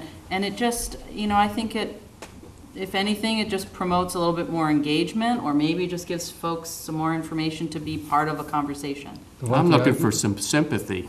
Yeah. That too. Before we get that, sorry, Sam, not first. The one thing I guess I'd like to be protected from a little bit is, if it were released the same time it came to us, then I gave you a Stop and Shop Saturday at 7 o'clock in the morning, haven't had a chance to read through the packet, and someone says, so I saw that in your packet you have this, and I would love to have a day or two where we can see it first before the public might ask us about it, and so I'm not sure how to do that. Well, that's the proposal. Our It'll be timetable is Monday morning. Thursday is when we set the agenda for the meeting, so we can't get the packet ready before we've set what the agenda is going to be, and the agenda needs to be set longer than 48 hours in advance, and so that timetable doesn't get changed.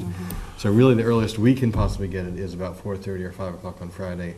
I would suggest that then maybe as early as possible on Monday we could release it either on the website or to the press or something, just to give us a little bit of the weekend to make sure we know what we're talking about when we meet people in the street. Because as you said earlier, I want people to, if they see me, say, oh, I know this is a bad time. So no, if I'm out, please ask me, but love to have a chance to read the background first. Sam? Yeah, I would suggest that we cannot release the minutes. No. Because we haven't really read them to review them at that point. And also, we have a lot of executive committee minutes, so I think we just got to draw a line there and say, it's too complicated to try to sort through them and decide what to release and what not to. Those get released after we approve them. So I think that might be a control for at least protecting some of the information that we should not be actually releasing, and we go through these things and decide whether they should or should not be released on an item-by-item basis. Doug? It's going to require a little bit more work on the part of the office staff to be careful with, whiting out on people's, personal information on liquor applications, and also even committee applications. Sometimes people are very candid with their descriptions of why they want the jobs. I mean, I guess it's all public. It's a public document, though. Right. Maybe there's no redacting we can do. Okay, we'll just have to give that some thought as to what, maybe we'll just make people aware this is going to be on the website, Yeah. so, think carefully as you're writing. Madam Chair, Yes, Peter, of course. if I could, I just wanted to sort of follow up on one of the comments, actually that both Doug and Sam just made, a couple of them. In terms of the, the workload on staff, there is some additional work associated with it. It's certainly feasible, and some of that is already done after the meeting, so it just is a matter of changing. I say just because it's Diane that's going to be doing all of the work.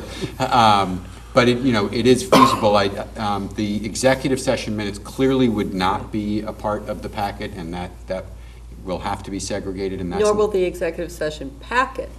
Exactly. Correct. It's a whole separate packet, so that's manageable. I would note that actually the draft minutes are a public record, and it's going to be more work for us, I think, to pull that out. It is part of the public record that, because it's discussed at a public meeting, if I could ask the board to consider that we just go ahead and include those draft minutes Sure. with the packet, it's one less thing for us Yeah, to they're just have to draft sort. minutes, so. Yeah, exactly. That makes sense. And there are other communities that have that separation between the packet being released to the board and then the packet being released to the public. So that too would not be an unusual practice. Absolutely. The, Mr. Suso, in terms of the nuts and bolts of Diane's schedule, obviously she is, really at the executive level in terms of putting all of these hearing information items together, all the requests, putting it in order, following up with respect to anything that might fall through the cracks. She's the one that always hunts it down, gets it back in.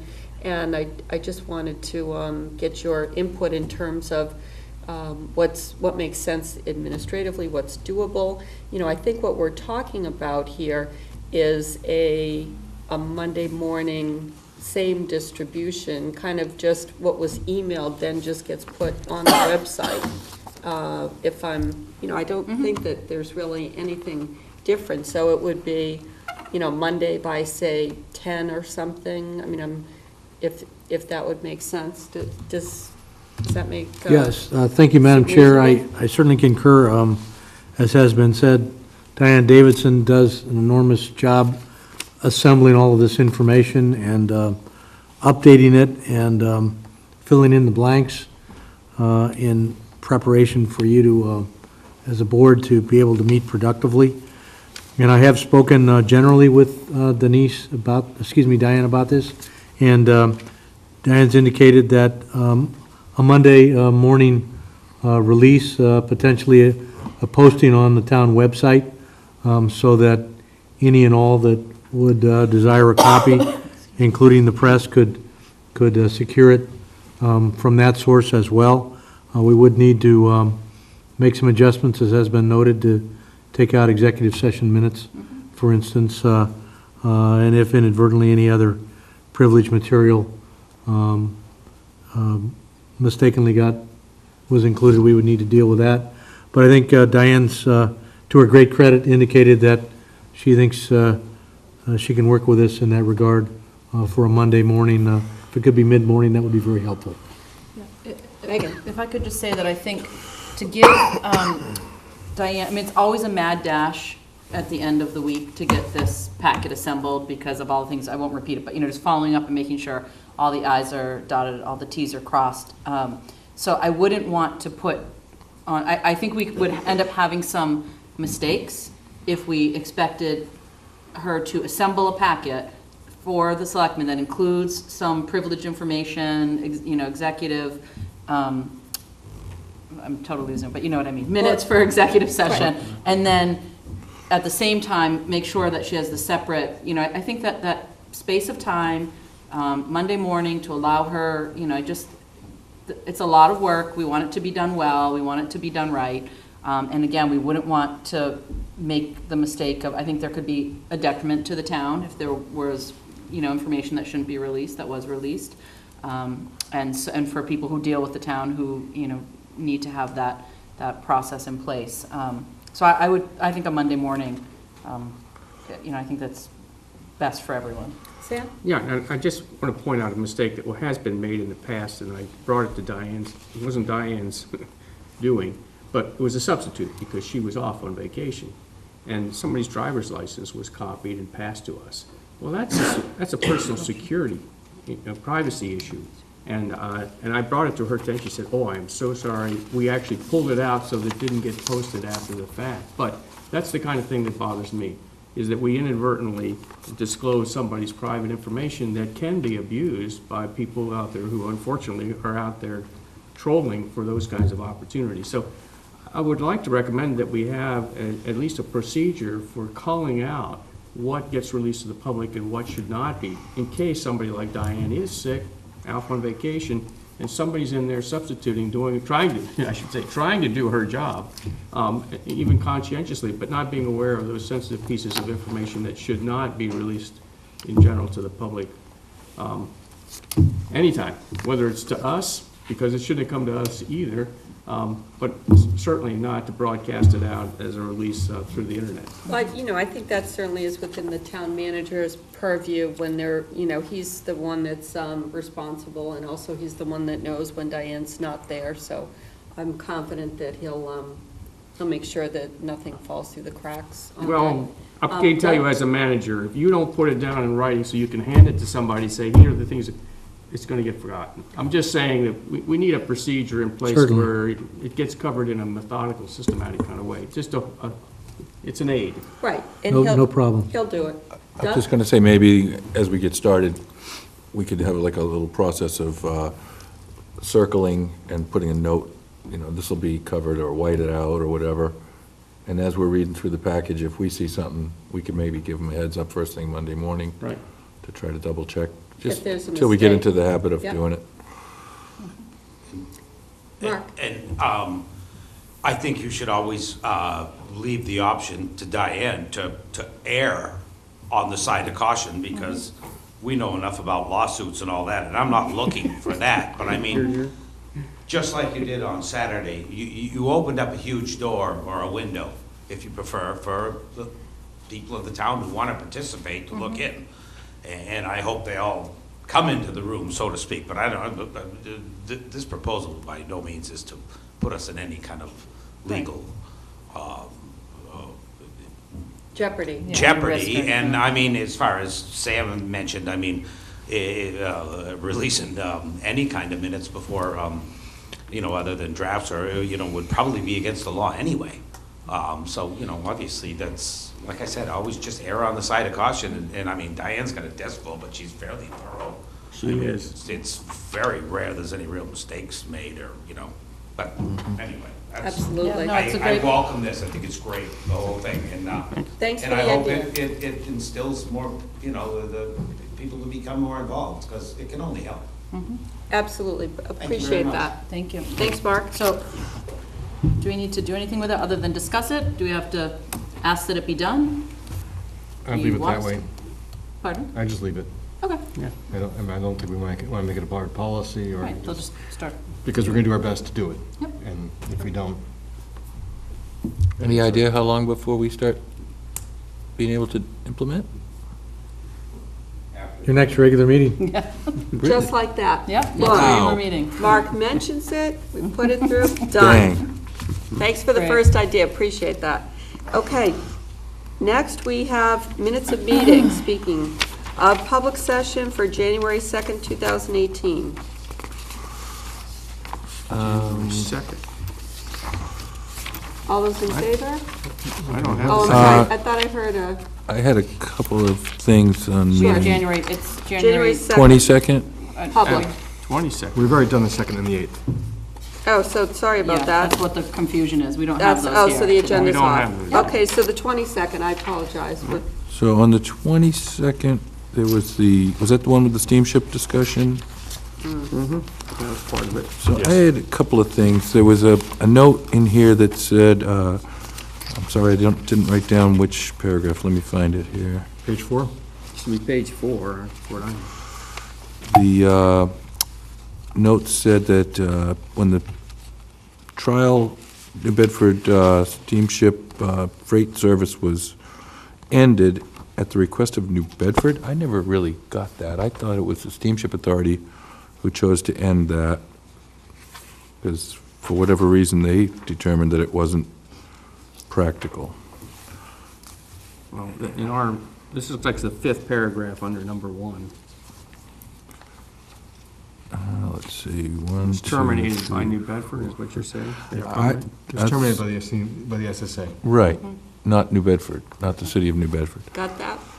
Okay, next. And the second point on that same topic was that I think it's important to note that I did ask them why they were putting the parameters of the summer only and the 2 trips a day, because the reason I asked them was, that's the same thing that they did the last time, and it didn't work then, so I don't know why it would work now. I didn't actually say that to them, But you but said I the want to... first thing. You asked the question. I asked the question of why they were putting those parameters.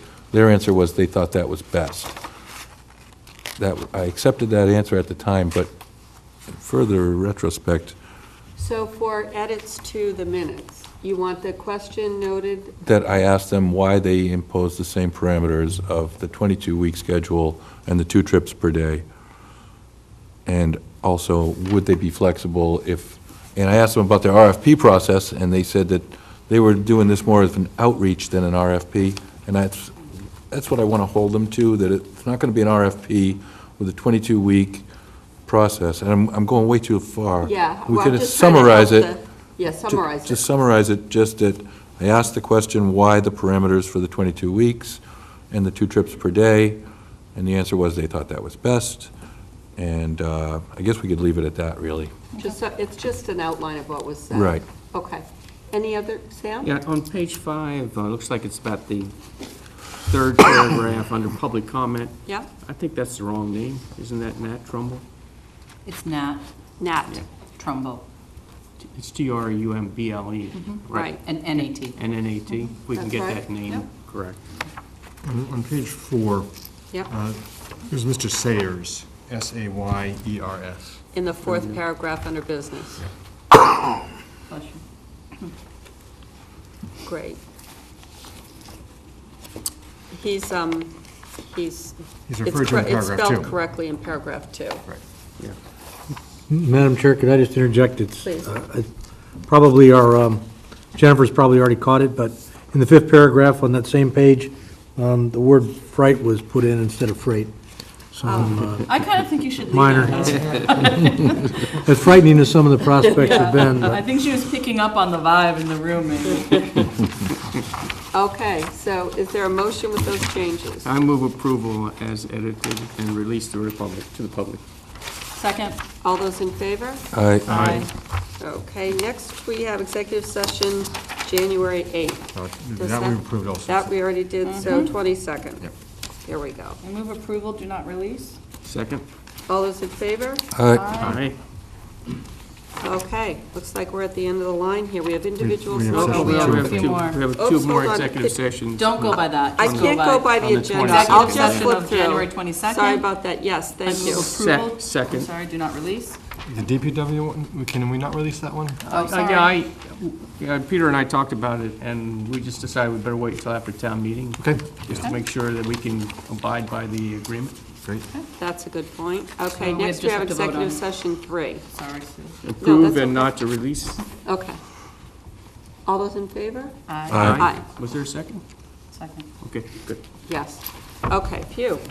Don't go by the agenda. Okay, now we have individual selectmen's report. Doug?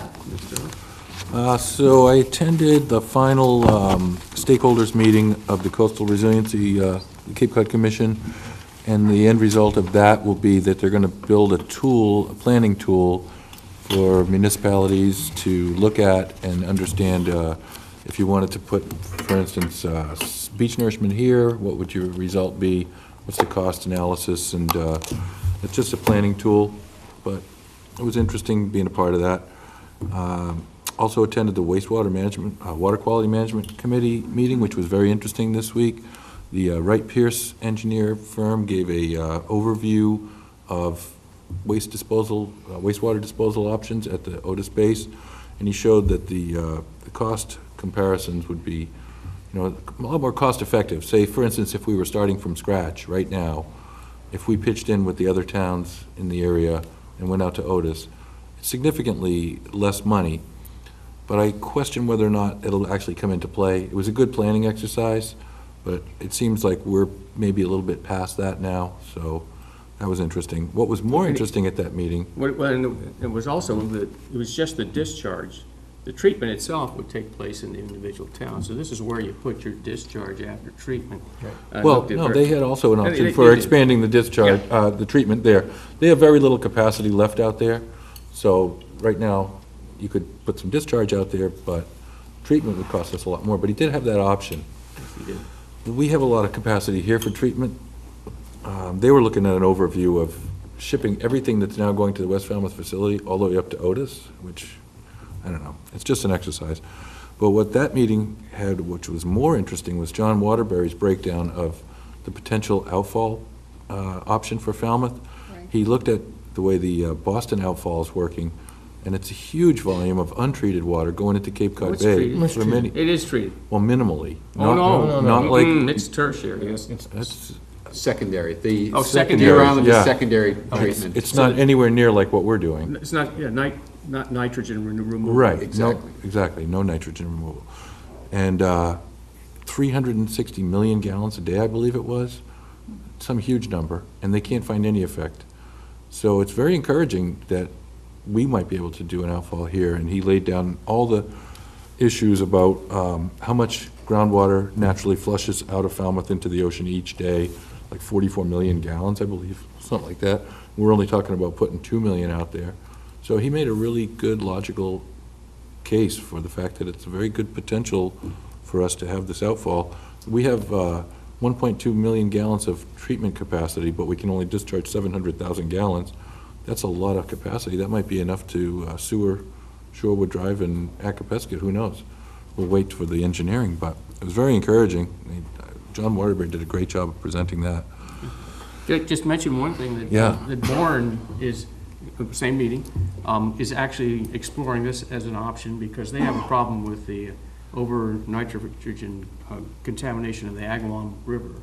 And so they're looking at expanding their treatment capacity, but they are looking at an outfall at the entrance to the canal where the Mass Maritime is located. So they actually might be out there in front of us, kind of going through some of the regulation issues. The state regulations have been changed. It's just that you've got to go through a lot more permitting wickets in order to be able to use an outfall as a way of discharging your treated sewage. But I agree with Doug. I came away thinking, this is really a viable option. And not only that, but the rough cost estimates were far less than pumping our discharge up to the base. So it's looking like potentially a very cost-effective method of handling this discharge limit that we have. We have treatment capacity, we just don't have discharge capacity. And we would be putting in, 3 parts per million of nitrogen, which is virtually the same as the ocean water itself. So I was very impressed with John's review of the situation and even the history of where we are today in terms of changing regulations. And it does look like an option that might work out. And for some reason, I've always been inclined to think that if we had an outfall, it would go out near Nobska. And I asked John after the meeting was over, maybe we would just use the old pipe that's by the bike path. And he goes, why would we do that? We'll go right out into West Falmouth with a pipe if it happens. So it's a lot of logic, He's really thinking it through. The one thing that was brought up about going back to the Woods Hole pipe is if you're trying to get that sewage out to the ocean, it still has to get, that pipe has to get up to West Falmouth. I was wondering about idea of talking to Hui about putting another a small treatment plant in the Hui area and using outfall and say, okay, the sewage in Woods Hole gets treated in this mini plant and then outfall, and not, and then you could solve the whole problem of the sewer pipe underneath the bike path. Well, I think we've Kind of a strayed away twofer. from Selectmen's reports. I know. I was watching this Getting report. excited. I was watching the meeting on TV also. So. Right, It's right. been alive. So it's part of his report. Megan? And one more Oh, last oh, thing. sorry. Yeah, Just to let you know, I've been following up and attending the Woods Hole group, the Southeast Mass, they call it the SMART group, the Southeastern Massachusetts areas, Regarding regional the steamship. transportation. Yeah, Yeah. and so they've been requesting meetings, and they had a meeting with Representative David Vieira this week, and also later on in the day with Senator Julian Sear, just explaining their position and making people aware, not asking for anything, just saying, just want you to know that this is what we're looking at, and very well received. Interesting point that Mr. Vieira made was that he's on the committee that does appropriations, and he says, you know, I'm reluctant to tell you that I'm going to appropriate money to fix a pier in New Bedford when we don't have a commitment from the steamship that they're going to do a service there. So it's that kind of catch-22, but it's an interesting point. I mean, he needs a commitment from them as well before they're going to spend money on a pier. They've spent a lot of money on that pier already in the past, and it hasn't come to much. Could be why they've started to study that. They're looking at it, which is good news. Right. Sam? Yes, I wanted to mention that I actually attended the police department's indoctrination and award ceremony. Peter and Julian were there as well. And, it really is a great ceremony, and we really are blessed in this town to have such an effective police force, you know, looking out for the security that we enjoy here in town.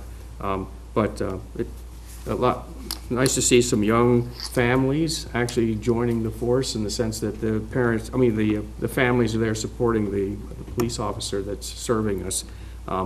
They are certainly struggling for housing. I did have a conversation with the chief after the meeting, and Julian and I both did, and they're living as far away as Plymouth. Civil service has a requirement, they have to live within 15 miles of the town they serve in. So they really are bound in terms of how far away they can go to get affordable housing. So it is an ongoing problem for the people who serve us and serve us so very well. I just thought I would mention that.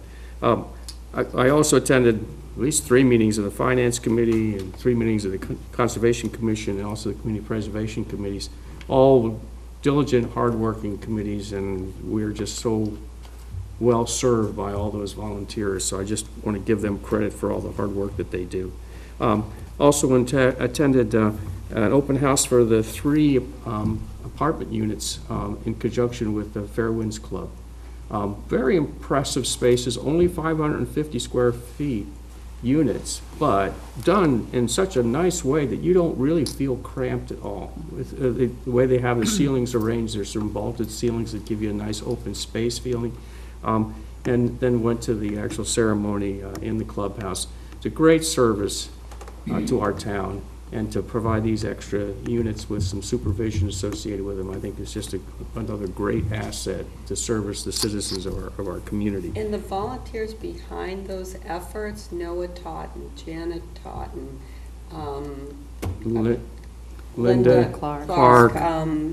You can't do it without, volunteers in charge that just drive it and, get the utilities to be there when they're supposed to, get the permits, get, the funding is just incredible. That's one of the greatest examples. And even the developer, Christian Valley, is just conscientious. He did this Oddfellows Hall. Just people really working to try to bring these things in under budget and provide us with opportunities like that. Again, we're getting tremendous support from citizens here in the town to help make this a better place for all of us. Absolutely. Just a couple more. I also attended the Cape Cod Selectmen and Councilors Association. You were there, Sue. Maybe I should defer to you, let you report on that. Go for it. We heard Wendy Norcross from the Cape Cod Chamber speak, and also Tony Shepley of Shepley Building Products. And they basically gave us an overview of the constraints that businessmen here on Cape Cod are faced with, and housing, again, is one of those critical areas where they're trying to maintain and, qualified employees, but they can't afford to pay them but just so much. And if they do pay them, they can't afford to live here, so they're commuting from long distances. And I think the other thing is they're trying to attract, young families who are looking for a lot of amenities, and somehow or other have the image that, we're somewhat in the backwater in terms of fiber optic communication or internet communication and things like that. And so they feel like we really need to challenge ourselves, up our game in terms of providing broadband communication to everybody, and not just to a few select institutions and municipalities and school systems. So those were points that were brought up, and Sue, you're welcome to take off on that, but that's it for me. Thanks. Megan. Really fast, very exciting presentation by Cape Cod Young Professionals who presented to Human Services about they're going through a big transition, and it's kind of exciting, and they're looking specifically at some of their programs that they've run before in Falmouth and kind of retooling them to make them more effective here in town. Attended the meeting with Solid Waste Advisory, Julian and Peter McConerty and Carrie Parcell, so starting that conversation, which was exciting.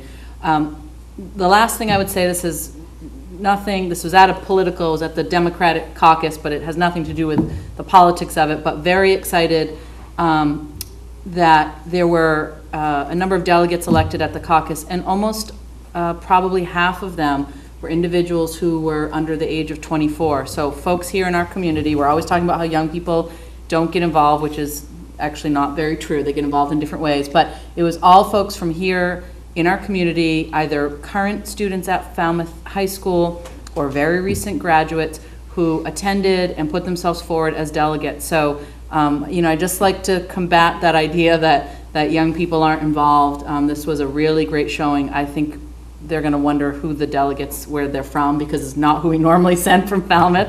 I think we probably cut the age by a quarter of the usual meeting age, so they're going to be shocked. But they won't recognize they us. won't want, they'll be incognito. But really exciting to see that we are, one of the things at the Life Survey was the idea of civic engagement and teaching that. And so something is going right because we have a lot of folks who are trying to be engaged in civic activity. So that was nice to see. And I got to believe it has something to do with the high school and, Falmouth Academy, or, just that civics is having a comeback kind of thing. I just want to mention, in terms of the Assembly of Delegates, I am your Falmouth representative, and it's budget season. So we do have a new dredge. I know that I was pleased to hear the town of Falmouth is right there at the front of the line with respect to the dredge. There's no surprise.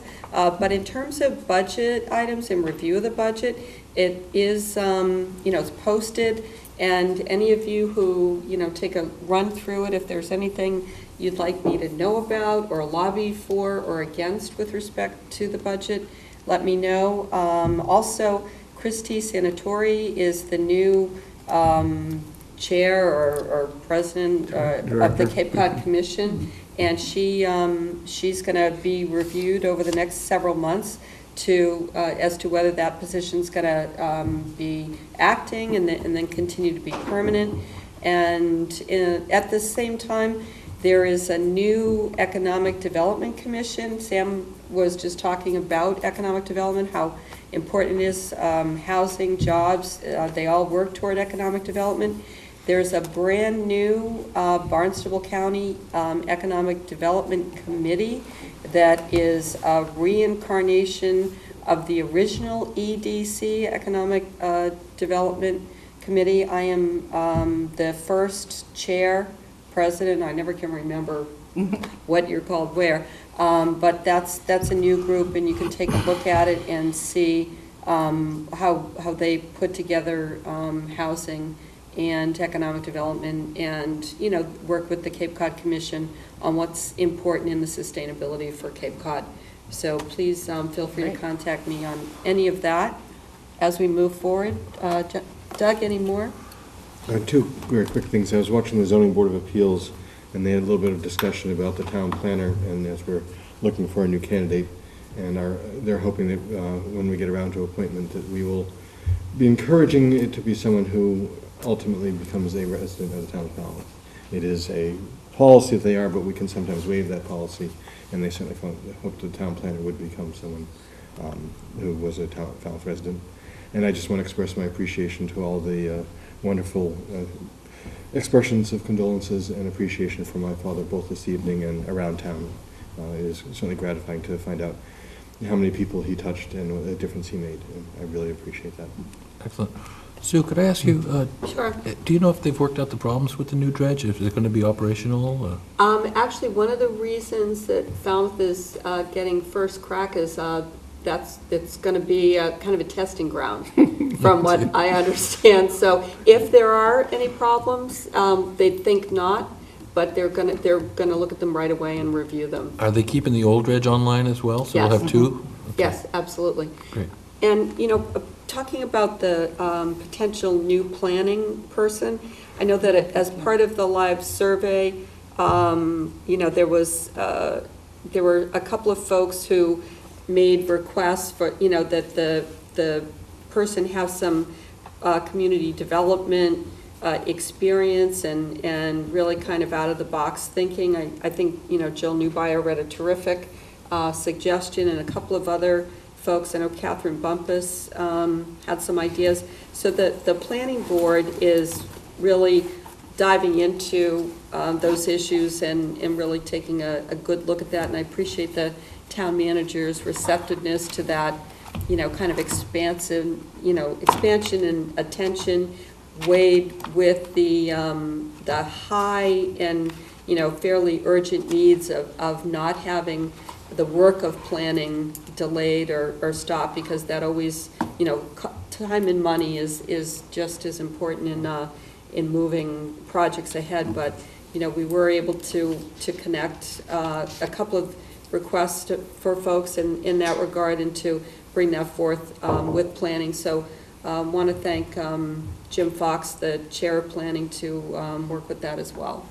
How many applicants did we have for the position? Roughly. I'm going to say 20. Yeah, that's excellent. Yeah. Our challenge is we've had several withdraw. Oh. So increasingly, it appears that people want to dip their toe in the water, but not necessarily step forward when the opportunity arises. And appears to be an increasing challenge for a number of positions. And part of that may be what's already been talked about, the housing challenge, and the relocation issue, and the some of the difficulties that presents. So we're continuing to work through it. And it's also at those high-level positions that, Falmouth is really demanding. We modernize some things, we really move forward in creative, innovative ways, and so we look for the top people, and, they have demands. Town manager's report. Yes, thank you, Madam Chair. As you noted, we're in the midst of the interview process involved with the town manager search, and I do appreciate all the thoughts and comments and suggestions, and as you've already noted, the leadership and assistance of the Planning Board Chair, Jim Fox, and members of the Planning Board as well. We're also soon to begin the interview process for the Recreation Director position, so that process is going to unfold soon. I was pleased to attend the weekly meeting of the Finance Committee this past week as they continue their important deliberations. And I wanted to remind everyone that Monday, February, got to remember the date now, let's see, today's 19th? the 19th, thank you. Monday, February So wait for 19th is today. President's Day, and Town Hall and town administrative offices will be closed for the President's Day holiday, as per usual. And I know that my colleague, Peter Johnson-Staub, wants to make some comments on the senior center Yeah, process. just very quickly to let the board and the public know that the Senior Center Building Committee is moving along. We have hired an owner's project manager. We will be interviewing selecting architects to be interviewed tomorrow, and the tentative schedule calls for those interviews to take place a week from tomorrow. So that is moving along. How many architects did you come up with? There were 5 submissions. Nice. Yeah. Wow. Great, great reports. Just really quickly Megan. for senior center, I just wanted to, I forgot about this, but Council on Aging met and they voted, and they asked me to report this out, that they voted unanimously to support the movement of the field that we currently use, Gus Canty, to the high school. And so they are actually, Rec Committee, Council on Aging, and Commission on Disabilities actually met this week in a joint meeting to talk about the future plans for the space, the future possibilities for the space behind that complex. And so really that first time that discussion is happening with 3 separate committees that all, I think, have some great input about what the future is going to hold for, that play area for both adults and young people of all abilities. So they've had that conversation, and I think all 3 committees are going to come here at some point to make a recommendation and a presentation to this board. Great. Perfect. Thank you. Anything else? Move we adjourn? Second? All those in favor? Aye. Thank you. Thank you. Great.